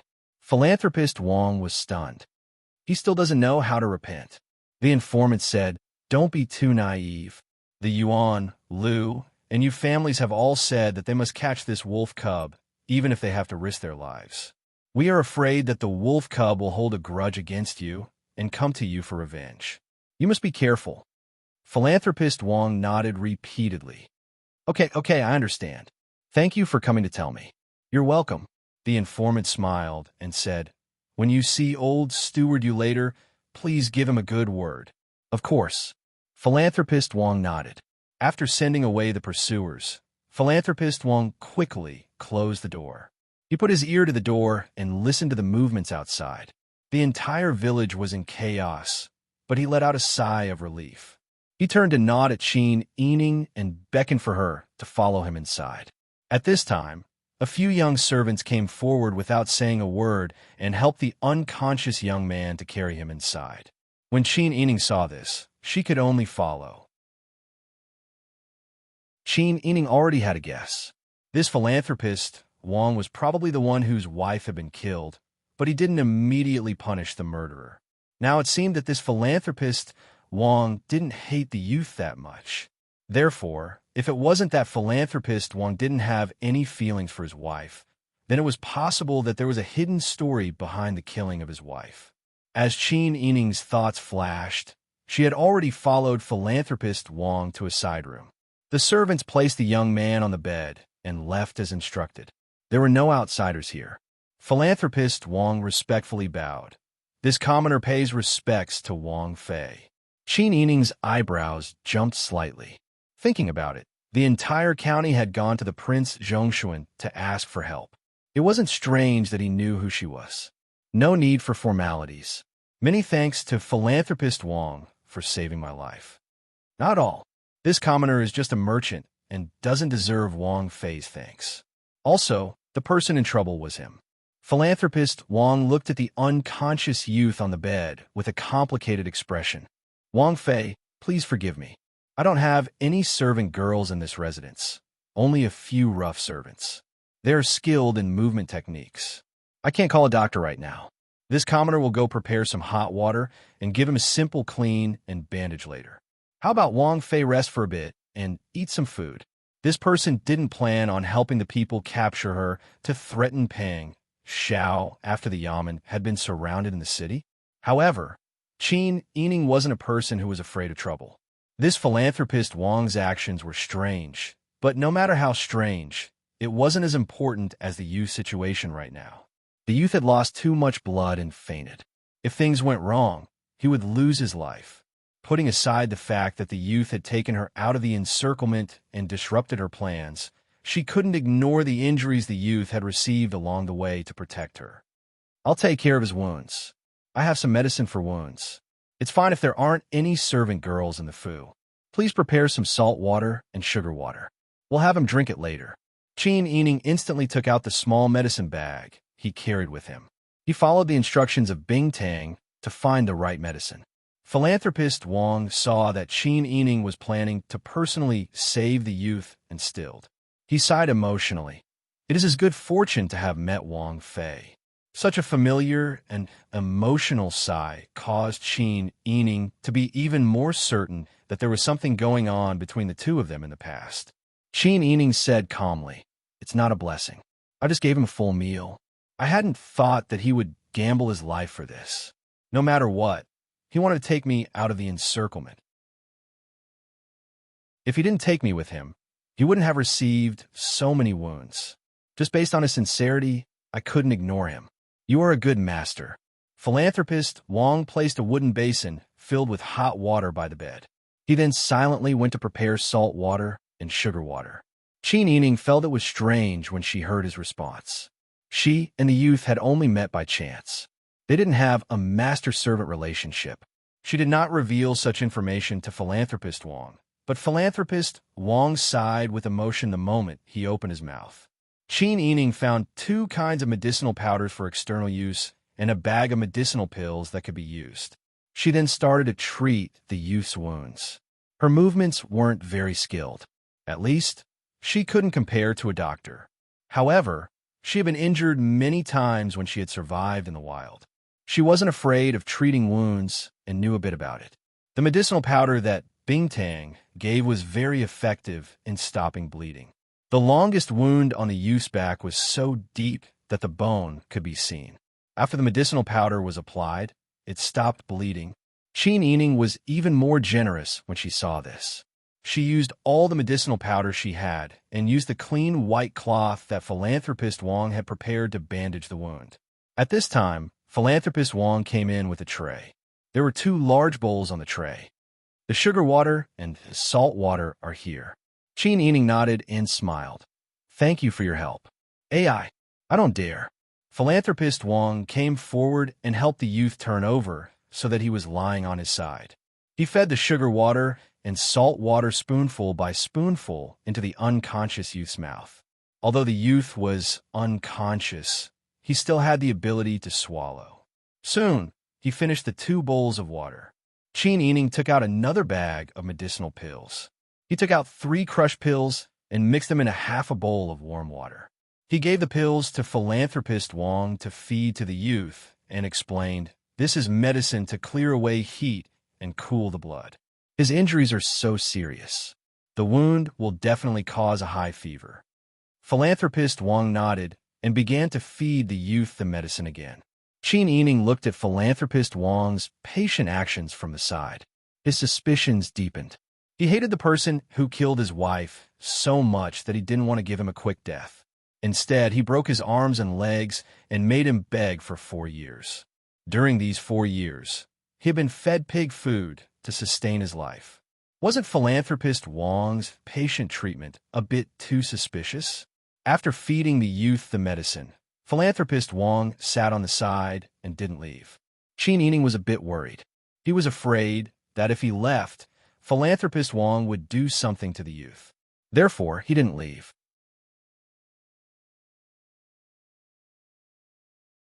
Chapter 10:14. Philanthropist Wang let out a sigh of relief and said with a smile, "That's good. You should go and rest." "Yes." The servant respectfully replied and retreated. Philanthropist Wang then said to Qin Yining, "It's getting late.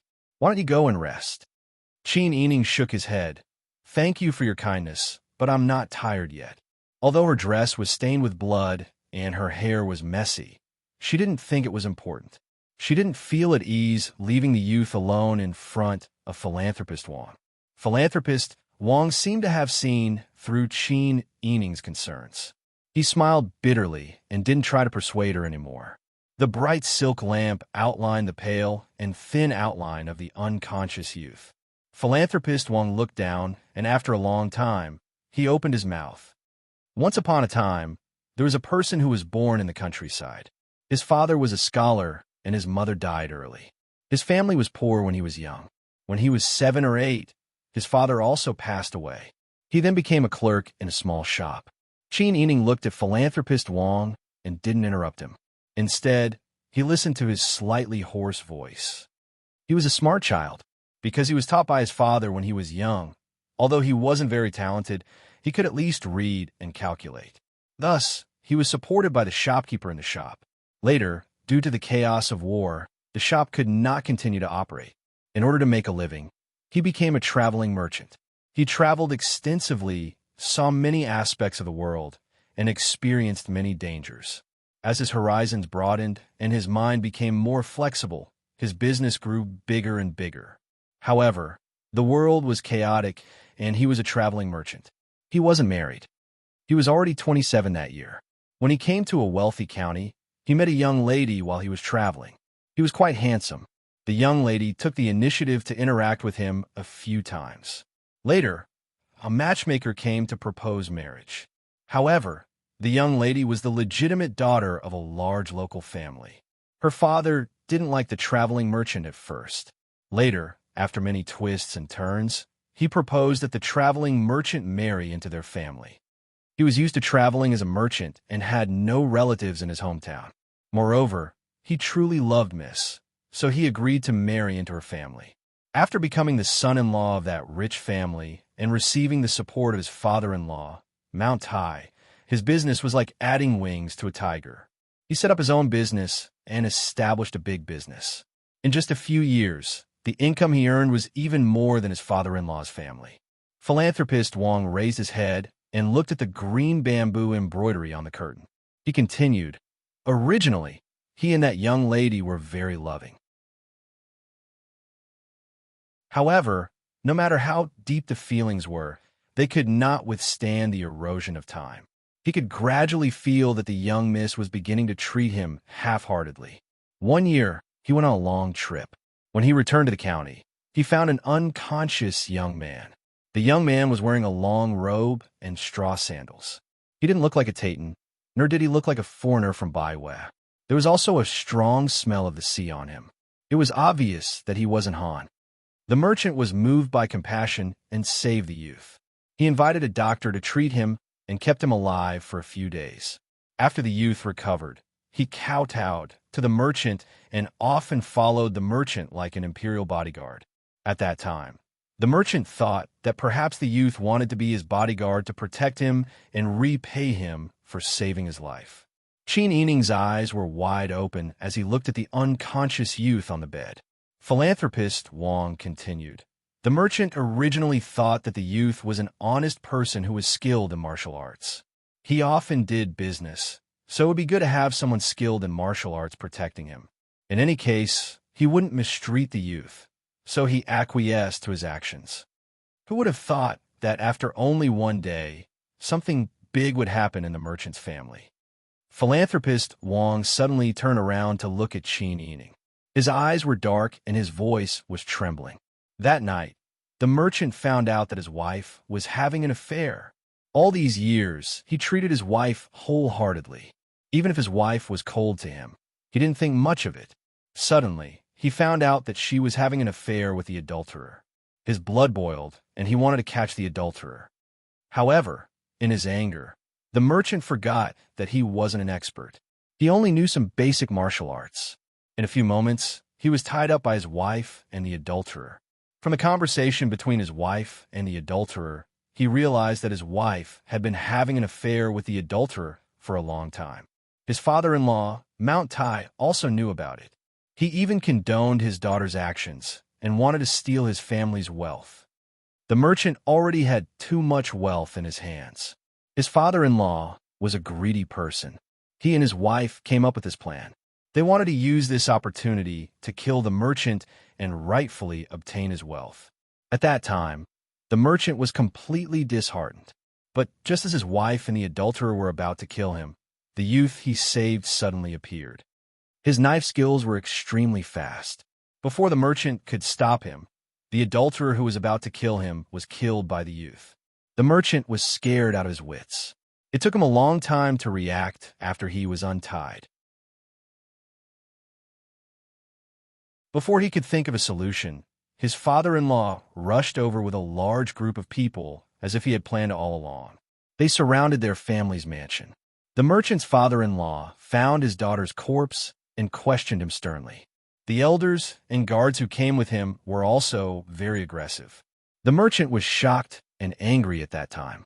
There was also a strong sense of unwillingness. If his father-in-law had gotten his way, it didn't matter if he lost his life or his family's fortune. But he really couldn't take it lying down. So, the merchant was quick-witted and pushed the blame for his wife's death to the youth he had picked up. He said that he had picked up a person out of kindness, but he didn't expect him to commit murder. Perhaps his father-in-law didn't want his daughter's affair to be made public. His daughter was already dead, and he needed to think about it at length. So he didn't immediately investigate and pretended to believe the merchant's words. The merchant's father-in-law wanted to send the youth to the authorities. Although the merchant sacrificed the youth for revenge, he still felt uneasy in his heart, especially when his father-in-law ordered people to capture the youth. The youth looked at the merchant in disbelief. The merchant would never forget that gaze in his life. That gaze of despair after being betrayed. The youth was a person with great martial arts skills, but he seemed to have given up in an instant. He didn't resist and let them capture him. The merchant didn't want the youth to die.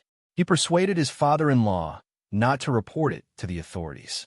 He said that it would be better to keep the youth alive. Death would be a relief. His father-in-law had lost his daughter and naturally wanted to find an outlet to vent, so he agreed to the merchant's request. The merchant's father-in-law then took over the merchant's assets bit by bit. At the same time, he ordered people to torture the youth who was wandering the streets. He told everyone that the youth was an ungrateful wolf cub who didn't deserve to eat human food. He was worse than a pig or a dog. But only the merchant himself knew that the youth was a loyal person who knew how to repay kindness. Although he was deaf and mute, he understood everything. He was indebted to the merchant for saving his life, so he recognized the merchant as his master. In return, he saved the merchant's life and killed the people who wanted to kill him. However, he turned the tables on the youth. The youth was betrayed by the master he trusted. That was why he was so disappointed.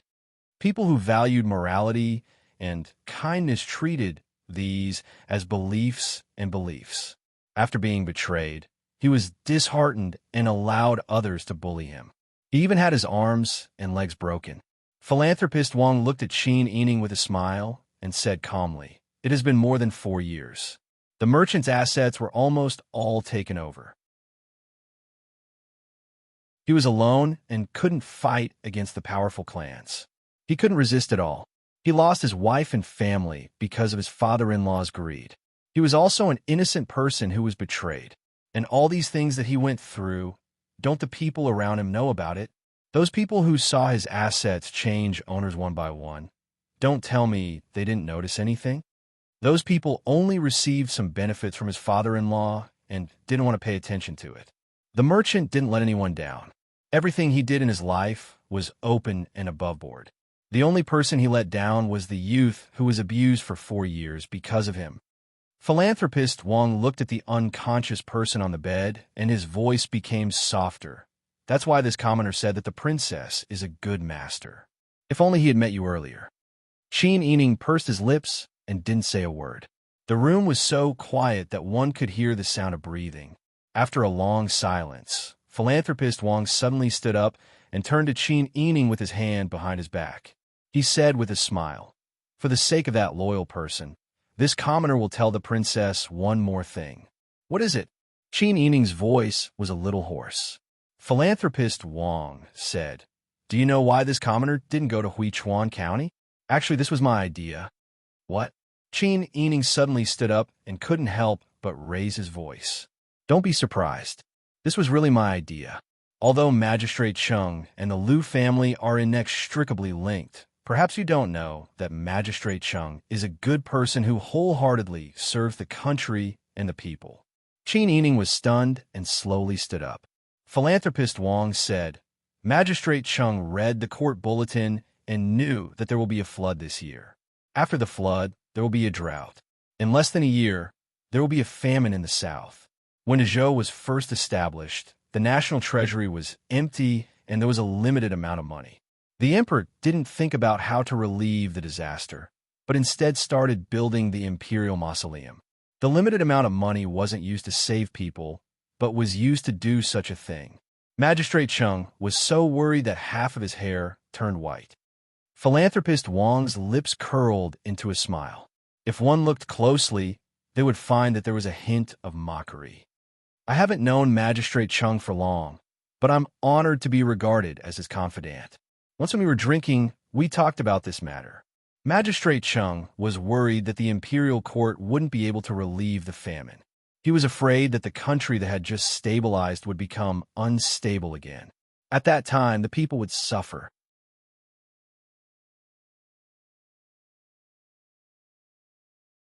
Chapter 10:15.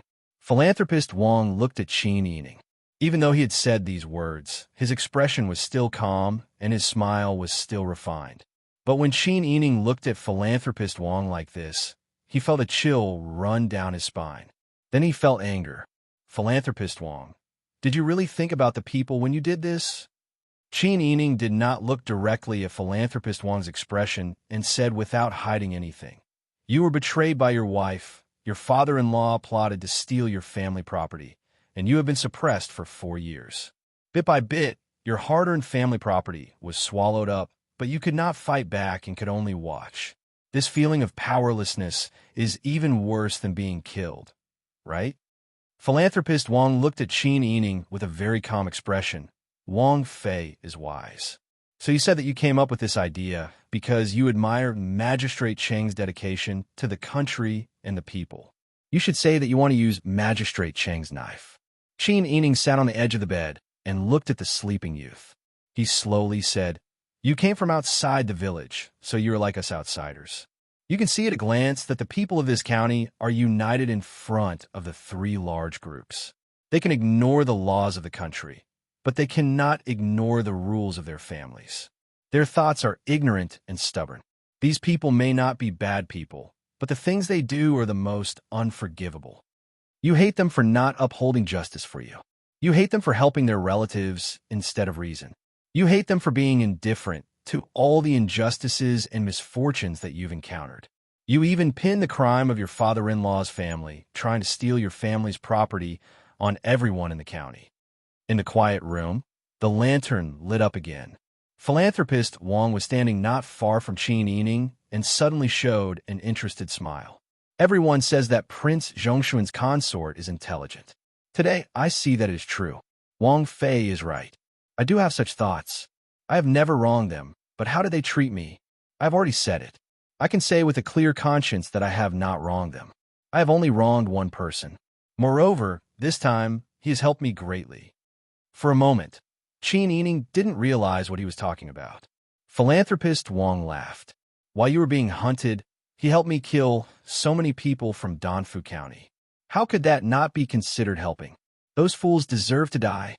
Philanthropist Wang's voice rose uncontrollably due to his agitation. Qin Yining looked at his twisted smile and felt a wave of regret and helplessness. If it wasn't for the fact that she had no other choice, she really shouldn't have brought the young man to stay in a stranger's house. This philanthropist Wang was not a kind person. Qin Yining shook her head. She didn't want to persuade philanthropist Wang because she knew that once a person's mind was set, it would be difficult for others to change it.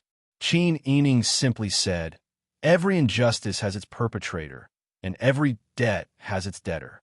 What's the use of killing innocent people? The person who took everything from you is still free and at ease." As if Qin Yining had stabbed him in the heart, philanthropist Wang's voice became sharper. "What do you know? You haven't personally experienced what I've been through. So how would you know my pain? Besides, are they innocent? How are they innocent?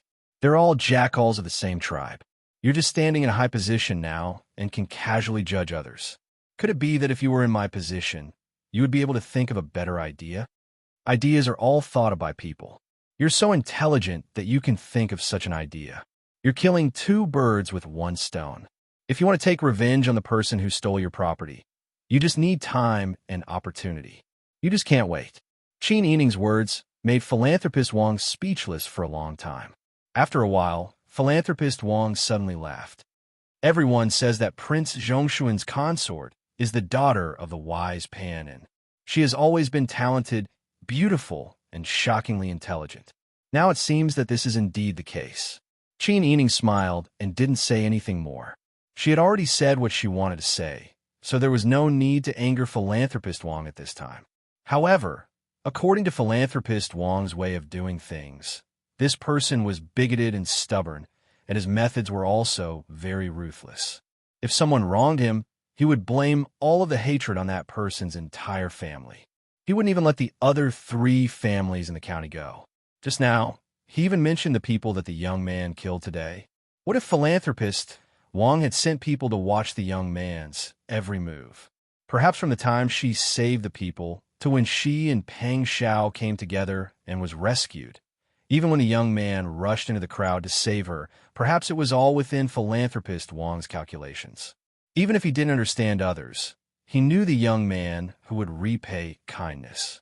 He gave her a chance to get to know the young man. Just for the current result? Qin Yining thought a lot and deduced everything that had happened in reality according to the cause and effect. This most ridiculous and unlikely situation became the most likely fact. Qin Yining sighed and said, "Compared to your flawless calculations, I really feel ashamed." Philanthropist Wang saw Qin Yining's expression and opened his mouth to refute. At this moment, the unconscious young man suddenly opened his eyes. Qin Yining and philanthropist Wang looked at the young man at the same time. Qin Yining hurriedly got up and checked the young man's temperature on his forehead. "You're awake. You still have a fever, but I think your body will get better." Even if the young man couldn't hear, Qin Yining still spoke patiently. The young man took some time to regain his senses. Perhaps he didn't know where he was, so he squinted for a long time before he could clearly see his surroundings. When he saw philanthropist Wang standing by the bed, he immediately turned over and sat up. "Hey, slow down. Look at the wound carefully." Qin Yining was afraid that the young man's wound would rupture, so he hurriedly went to help him. He also brought warm sugar water to him. The young man looked at Qin Yining's concerned eyes and then looked at the bowl that was close to him. In the end, he pursed his lips and nodded his head before drinking the water. Qin Yining said, "Quickly lie down and rest for a while." The young man clearly couldn't hear what Qin Yining said.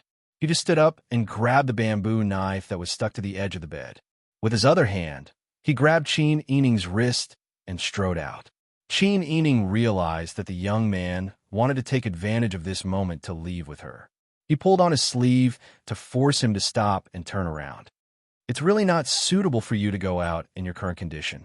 You should recuperate properly. Why don't we stay here for the time being? Qin Yining was afraid that the young man wouldn't understand, so he hurriedly gestured. The young man calmly looked at Qin Yining, then coldly looked at Philanthropist Wang. When Philanthropist Wang met the young man's gaze, his eyes were as calm as before. Compared to what Qin Yining saw just now, he truly showed some guilt. Qin Yining observed carefully and realized that perhaps Philanthropist Wang really did feel guilty towards the young man. However, why would such a person who had planned to scheme against innocent people feel guilty towards the young man? She didn't know if Philanthropist Wang really had a conscience or if he was moved by the young man's stubborn loyalty. If it was the latter, she could understand, just like the current her. Although the young man was a stranger to her, and she was surrounded at the beginning, things didn't develop into such a complicated situation. However, because the young man took her away, everything happened later. She should actually blame the young man for being meddlesome. However, along the way, the young man protected her tightly. He had so many wounds all over his body, but Qin Yining didn't even suffer a scratch. A stranger repaid the kindness of a meal in such a way. This kind of affection was enough to move people. Moreover, the young man couldn't hear and didn't understand what was going on. When he saw that she was surrounded, he risked his life and foolishly brought her out. Such a person was loyal and righteous, but he also had a foolishness. He was so pure that it moved people. Philanthropist Wang was the same kind of person as her. They were both good at scheming and scheming. Perhaps people like them were easily moved by people like the young man. While Qin Yining was thinking, the young man shook his head. He didn't look at Philanthropist Wang and pulled Qin Yining's wrist to walk out. The young man was limping and was seriously injured, so it was very difficult for him to walk. If it wasn't for the fight, no one would be able to imagine how he could kill so many people in the encirclement just by looking at his difficult appearance. Qin Yining saw that the young man was determined to leave. Thinking about Philanthropist Wang's character, she followed the young man's decision. This person might not be trustworthy. If she stayed here, what if he set up other vicious schemes? Qin Yining turned back and said, "Thank you for saving me, but we should leave." Her gratitude was very sincere, but other than that, she had nothing else to say to Philanthropist Wang. Philanthropist Wang looked at the young man's skinny figure and said with a wry smile, "All right, I know you don't trust me. Then you can leave." Philanthropist Wang looked at the young man again. He wanted to approach, but the young man stabbed the bamboo blade into the ground with a thud. The warning was very obvious. Philanthropist Wang didn't continue to approach, but his expression became more and more difficult. Okay, I won't go near." He waved his hand and said, "I just want to say sorry to you. It was my fault that day. I was too selfish and too weak. You saved me, but I bit you back. I know this matter makes you very sad." Philanthropist Wang's voice was full of helplessness and guilt. The young man looked at Philanthropist Wang's eyes and finally pulled Qin Yining out of the Wang family. Philanthropist Wang stood in the same place and quietly watched the young man pulling Qin Yining's back as they gradually walked away and faded out of his sight. In the end, he let out a long sigh. "Don't stop them." "Yes." The servant who was standing in front of the moon gate bowed his head and responded. Qin Yining was pulled by the young man by the wrist and quickly left the Wang family. When they pushed the door open, the street was quiet. It was already early in the morning, and the sky was about to brighten. The surroundings were dyed with a layer of blue. Even so, Qin Yining didn't dare to let down his guard. He carefully left the village with the young man and found a place to hide for the time being.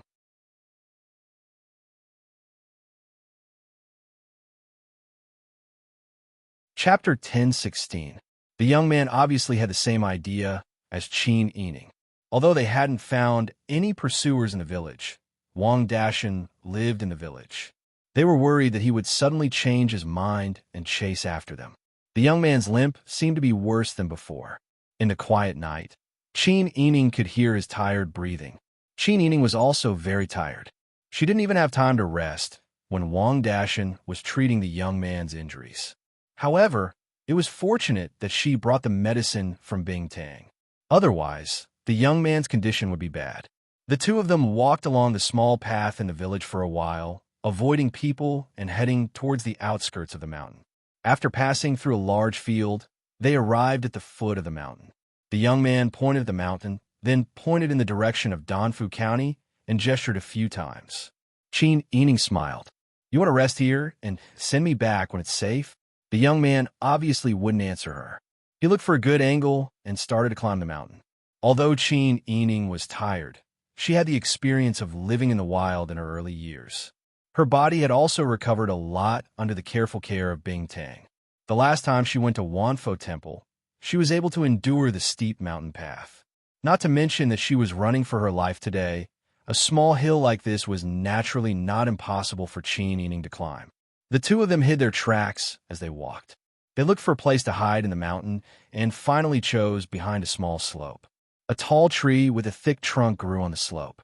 Its well-developed roots firmly grasped the soil on the slope, forming a natural cave behind the slope that sheltered them from the wind and rain. They were afraid of attracting pursuers, so they didn't dare to start a fire.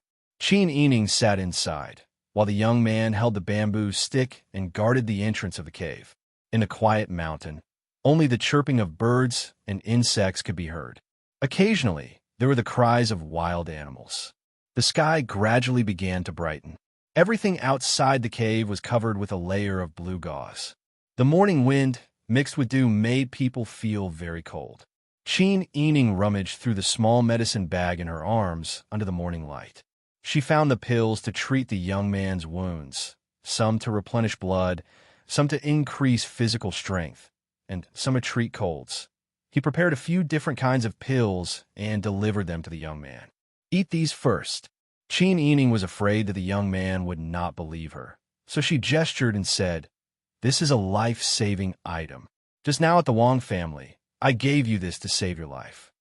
However, even though she spoke, Qin Yining did not have much hope. She was in a very sorry state now, and she even took out small pills of different sizes and colors to feed the young man.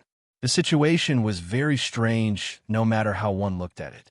The young man could not hear, and she could not understand the complicated words. Qin Yining felt a little defeated. Unexpectedly, the young man's reaction was very unexpected. He did not wait for Qin Yining to be disappointed for long before he took the pill and swallowed it. He even nodded at Qin Yining expressionlessly. Qin Yining was slightly surprised. Then he burst into laughter. "Aren't you afraid that I'll feed you poison?" The young man's expression was a little blank. Seeing that she was smiling, he also smiled. Qin Yining shook her head and laughed, then sat back in her original position.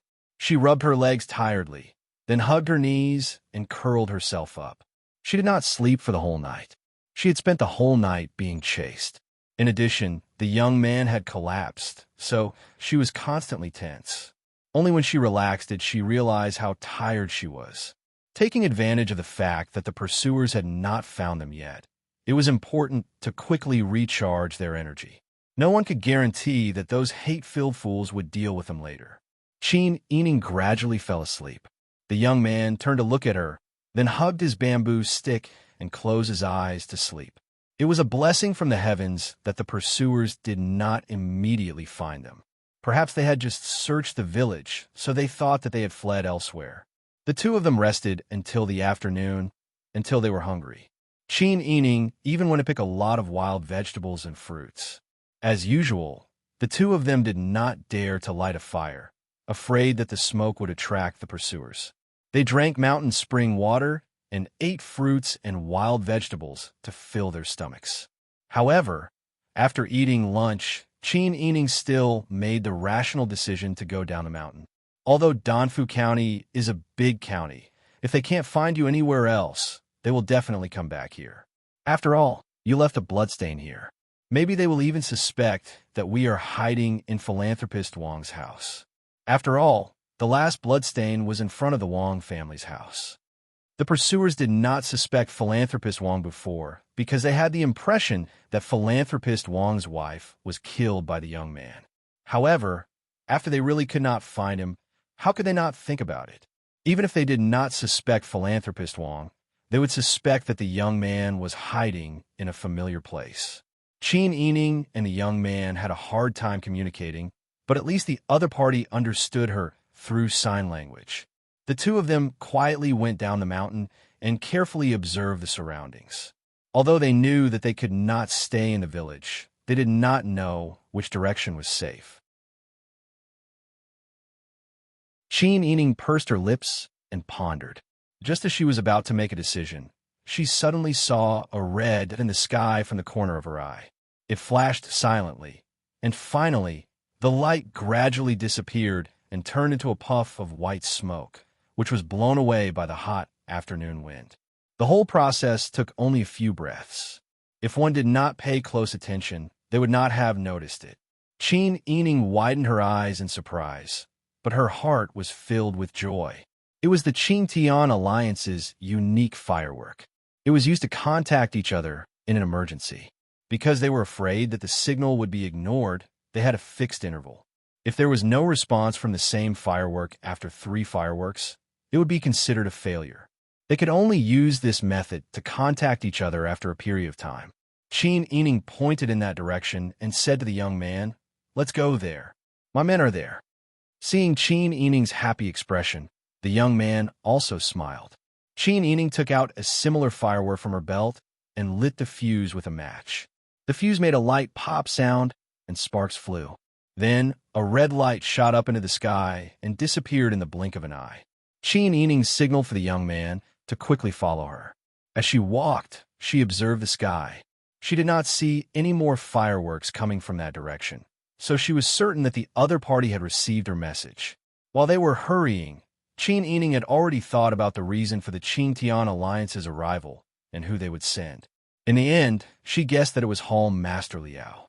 However, when Qin Yining and the young man avoided the main road and took a small path, finally arriving in the direction of the fireworks, they bumped into a familiar person. When that person saw Qin Yining, he immediately came forward and bowed. "Alliance Master, it's you?" The person who came was a familiar face. His name was Meng Qin, and he used to follow Hall Master Qiao.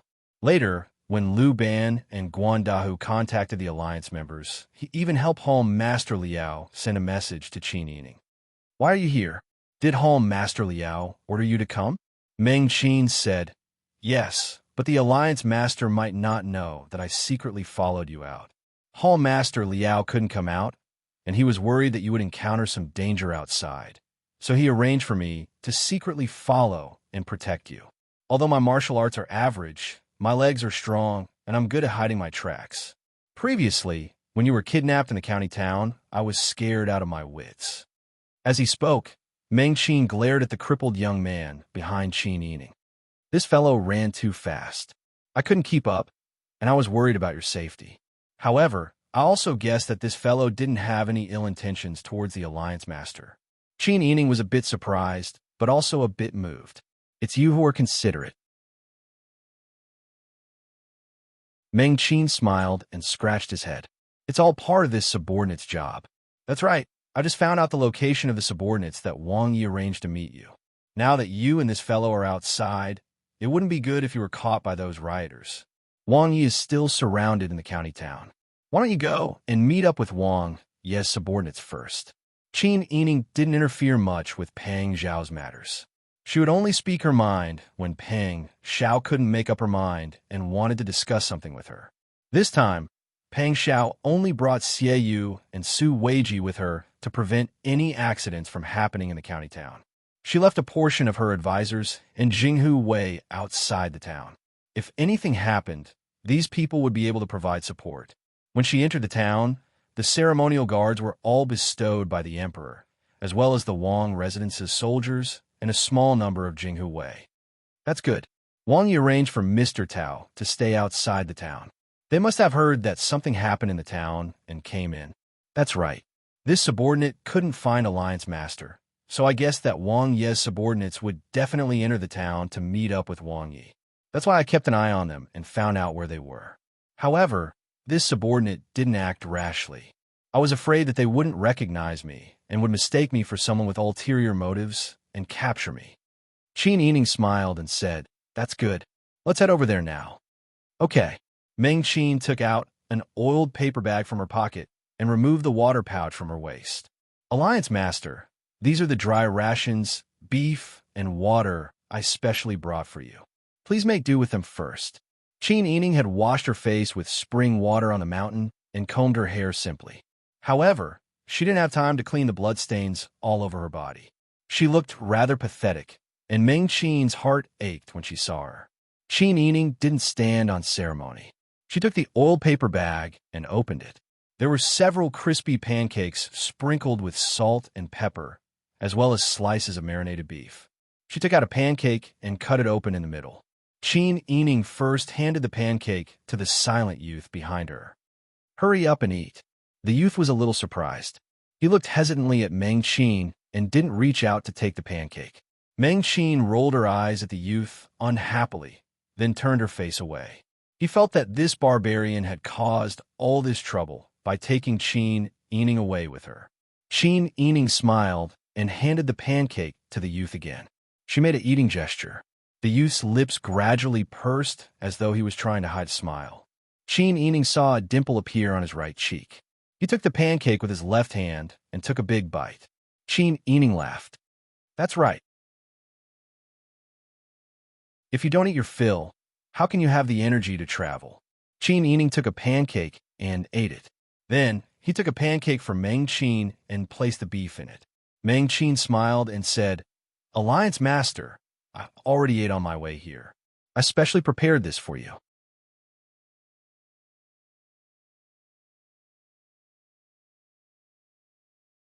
Chapter 10:17. The young man wolfed down the food and ate 3 pancakes with meat in a row. Because Qin Yining gave him too much meat earlier, there were only pancakes left in the end. The young man even ate 2 pancakes without meat. Qin Yining was full after eating 1 pancake. He drank some water and watched the young man wolfing down the food. He couldn't help but sigh when he thought about what kind of life the young man had been living all these years. "It's fine. Once this matter is resolved, I'll arrange for you to work by my side. With your skills, it would be a waste for you to farm in the countryside." Qin Yining gestured as she spoke. She didn't know how much the young man understood. What she didn't say was that the young man was lame and had a broken arm. She didn't know how well he could recover. He could fight, but he might not be able to farm. Moreover, he was deaf and mute. It was hard to guarantee that he wouldn't be bullied in the countryside. Arranging for him to be her bodyguard was also a way for her to repay him for protecting her. The young man wiped the pancake crumbs from the corner of his mouth and pursed his lips. There was still a dimple on his right cheek. Qin Yining took it as a yes. With Meng Qin leading the way, they arrived at the outskirts of the county town in the evening. Meng Qin pointed at a nearby village and said, "The largest field there is where Mr. Tao and his men are staying." Qin Yining thought for a moment and said, "Meng Qin, I want to keep you nearby to observe and provide support at any time. What do you think?" Meng Qin saluted him seriously and said, "I'll do as you say." Qin Yining patted him on the shoulder and quietly led the young man into the village. They carefully avoided the scattered passers-by until they arrived in front of a manor on the other side of the village with its back against the mountain. There were several mud houses built in the manor, and the thatched cottages were lined up in rows. The fields extended from the wooden fence all the way down the mountain toward the sunset. It was almost as far as the eye could see, enough to show the wealth of this family. Almost as soon as Qin Yining arrived in front of the main gate, a tall and strong middle-aged farmer wearing an earthen yellow robe saw her from behind the gate. Qin Yining and the young man stopped in their tracks. The young man gripped the bamboo stick in his hand tightly and was ready to unsheath the sharp blade at any moment. Suddenly, a low voice came from inside the room. "It's you." The wooden gate was pushed open, and the farmer came forward excitedly. He cupped his hands and bowed, saying in a low voice, "Princess." Qin Yining breathed a sigh of relief. He lowered his voice and asked, "Is Mr. Tao here?" "Yes, yes." Mr. Tao led our group of bodyguards to this place quietly. Wang Yi had instructed Jinghu Wei to purchase this property. As soon as we entered the city, we immediately came here. Mr. Tao was originally worried about Princess Consort's safety. He didn't know where you had been kidnapped and was trying to think of a way to save you. As he spoke, he looked at the young man behind Qin Yining warily. Qin Yining smiled and said as he walked in, "He's not a bad guy. He's one of us." "Where is Mr. Tao?" "He's in the central room." The bodyguards led Qin Yining and the young man inside. Along the way, they met many farmers. They were all very strong. Even though they were not as tall and leggy as Jinghu Wei, they were all strong men. When these people saw Qin Yining, they were extremely respectful. They clearly recognized Qin Yining. Even though Qin Yining did not recognize them, he felt relieved. He felt like he had finally escaped danger and had a new lease on life. Someone quickly went in to report. Not long after, a blue-robed scholar quickly came out with several people. The person at the front was Tao Hanshan. Among Pang Zhao's advisors, Qin Yining's most common were Xie Yu and Su Weiji. However, Pang Zhao had to carry out his plans and naturally had many subordinates. Not everyone had the right to see Princess Consort. Tao Hanshan's position among the advisors was not as high as Su Weiji or Xie Yu. Therefore, he did not have many opportunities to see Qin Yining. However, from Pang Zhao's arrangements, it could be seen that Tao Hanshan was also someone that Pang Zhao trusted. He had a very high position among the people around him. This subordinate greets Princess Consort. When Tao Hanshan came close, he respectfully bowed with his people. The scholars and bodyguards behind Tao Hanshan all bowed. Qin Yining quickly smiled and said, "Mr. Tao, no need for formalities." Everyone, no need for formalities. Seeing that Qin Yining still remembered him, Tao Hanshan was very happy. Seeing that she and the people around her were in a sorry state, he hurriedly said, "Princess Consort, this subordinate will order people to prepare hot soup for bathing. Let's discuss this matter first." Qin Yining smiled. "Use this time to prepare clothes for me and this brother." Qin Yining pointed at the youth that had been following behind him. Tao Hanshan examined the youth and then accepted the order with a smile, saying, "Princess Consort is wholeheartedly concerned about Wang Ye's matter." This subordinate thought wrongly. Then, would Princess Consort please move to the main hall to speak? Qin Yining nodded and walked in front. Tao Hanshan and the others followed behind. The youth hurriedly followed, but he was stopped by Tao Hanshan's bodyguards at the door to the main hall. The youth frowned and wanted to force his way in. The bodyguard said in a deep voice, "This is not a place where you can come. Brother, please go rest." The youth did not seem to hear and continued to force his way in. The bodyguard saw that this person was not willing to cooperate and raised his voice, "I'm talking to you. This is not something you can. Let him come in." Qin Yining noticed the commotion in front of the door. Tao Hanshan asked in confusion, "Princess Consort?" Qin Yining said, "It's fine. It's all thanks to his protection on the way here.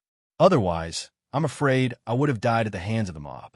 Moreover, he can't hear or speak. It's fine if he's by my side." Tao Hanshan looked at the youth suspiciously. The bodyguard in front of the door still reached out to stop the youth. He did not obey Qin Yining's order. Tao Hanshan seemed to analyze the situation before slowly nodding. Since it's Princess Consort's order, then let him come in. With a wave of his hand, the bodyguard in front of the door immediately moved aside. Only then does the young man limp to stand behind Qin Yining with the bamboo stick in hand. Qin Yining could not help but narrow his eyes. She followed Pang Zhao and had absolute authority in front of Xie Yu, Su Weiji, Huzi, Tang Xiu, and the others. These people were Pang Zhao's most trusted subordinates. They naturally knew the position of Princess Consort in Pang Zhao's heart. Therefore, the people who followed Qin Yining always obeyed Qin Yining's orders and never doubted Qin Yining's commands. However, The people in front of her right now were different from the people she usually interacted with. Qin Yining was unfamiliar with this feeling. However, she felt comforted. Since Mr. Tao and his subordinates were like this, it was enough to prove that Peng Zhao's people were disciplined and had a fixed system. Only then could they accomplish great things. Qin Yining sat down at the head of the table and gestured for Tao Hanshan to sit as well. Tao Hanshan turned and ordered the others to leave, and then had the bodyguards guard the front hall. Then he bowed to Qin Yining and sat down at the head of the table. What is the situation in the city right now? Qin Yining asked the question she was most worried about. She had been kidnapped, and Peng Zhao did not know her situation. Wouldn't he go crazy? What she was most worried about was that Peng Zhao would not be able to control his emotions and start massacre. Then all of their previous efforts would be wasted. Tao Hanshan saw Qin Yining's worry and reassured with a smile. Wang Fei, do not worry. Wang Yi is fine right now. He is still trapped in the yamen by the mob. Because many people have died in front of the yamen, and most of the people in this county come from the 3 large clans, they're familiar with each other and are very united. Therefore, their emotions are even more agitated than before. They have been forcing Wang Yi to write a guarantee, but Wang Yi has not responded. As Tao Hanshan spoke, his gaze inadvertently swept across the youth behind Qin Yining. He did not approve of Qin Yining keeping this person by his side. Hearing this, Qin Yining released a breath. As long as Peng Zhao did not act rashly, everything could be resolved. Also, she had thought of a way to resolve the matter of the people surrounding the yamen while they were escaping. At this time, Tao Hanshan was also discreetly examining Qin Yining. Seeing Qin Yining's deep thought, he couldn't help but think of when they were in the Wangfu. Before Qin Yining had married into the family, Peng Zhao had brought Qin Yining to participate in the discussion of official matters. Not to mention anything else, Wang Yi's love for Wang Fei was unquestionable. And Wang Fei's words in front of Wang Yi also carried a lot of weight. Therefore, there have been rumors of demon concubines causing chaos in the country since ancient times. It could be seen how powerful Pillow Talk was. No matter how well he performed outside, Wang Yi did not know the details. How would he know of his benefits? Thinking of this, Tao Hanshan's smile became more sincere. He said slowly, Wang Fei, this subordinate knew that something had happened in the city and immediately took action. I brought people here and waited to meet up with Wang Yi. This subordinate has also notified the people Wang Yi arranged to work in the 4th Bureau and ordered them to immediately return. Fortunately, the capital barracks and the 5 army barracks are not far from here. This subordinate has already ordered people to quickly send a letter to the 5 army barracks. In Wang Yi's name, 3,000 people have been mobilized to quickly come here to quell the uprising. Tao Hanshan had a slight smile on his face, and his tone was full of praise. After the sudden mob attack on the yamen, Tao Hanshan's quick and comprehensive response was very capable. However, Tao Hanshan's words caused Qin Yining to frown. Mr. Tao's arrangements are very appropriate, Qin Yining slowly said, causing Tao Hanshan to smile proudly. But Mr. Tao's actions will most likely cause the people of Danfu County to be accused of treason. Treason will implicate too many people. It is not appropriate to rashly mobilize the soldiers of the 5 army barracks to quell the uprising. Tao Hanshan's smile disappeared, and he said in a deep voice, Wang Fei's words are wrong. Wang Yi's important matters are currently the construction of the Imperial Mausoleum. If the Imperial Mausoleum is not built, Wang Yi will be accused of treason. The most important thing is the things in the stone factory. Tao Hanshan lowered his voice again and looked at the youth behind Qin Yining cautiously. He remembered that Qin Yining said that he was deaf and mute, so he continued, if Wang Yi wants to achieve great things, those things must be obtained. If the reason why the people of Danfu County besiege the yamen is revealed, it will inevitably lead to the matter of the people not coming to Huichuan County. This way, the construction of the Imperial Mausoleum will face a thorough investigation by the higher-ups. The delay in the construction of the Imperial Mausoleum is a small matter, but what about the things in the stone factory? With just a few words, she understood Tao Hanshan's ambition. It seemed that Tao Han was looking forward to the achievement of becoming the emperor. Having this kind of ambition was not a bad thing, but Qin Yining could not accept the fact that he would do anything for the sake of becoming the emperor. You're tuning in to the Romance Rendezvous YouTube channel. We're so grateful for your support, and don't forget to subscribe to join us on this incredible journey through captivating stories. Your generosity through donations truly makes a world of difference, as it's the primary source of revenue that allows me to expand and enhance this channel for you. Thank you from the bottom of my heart for being a part of this adventure.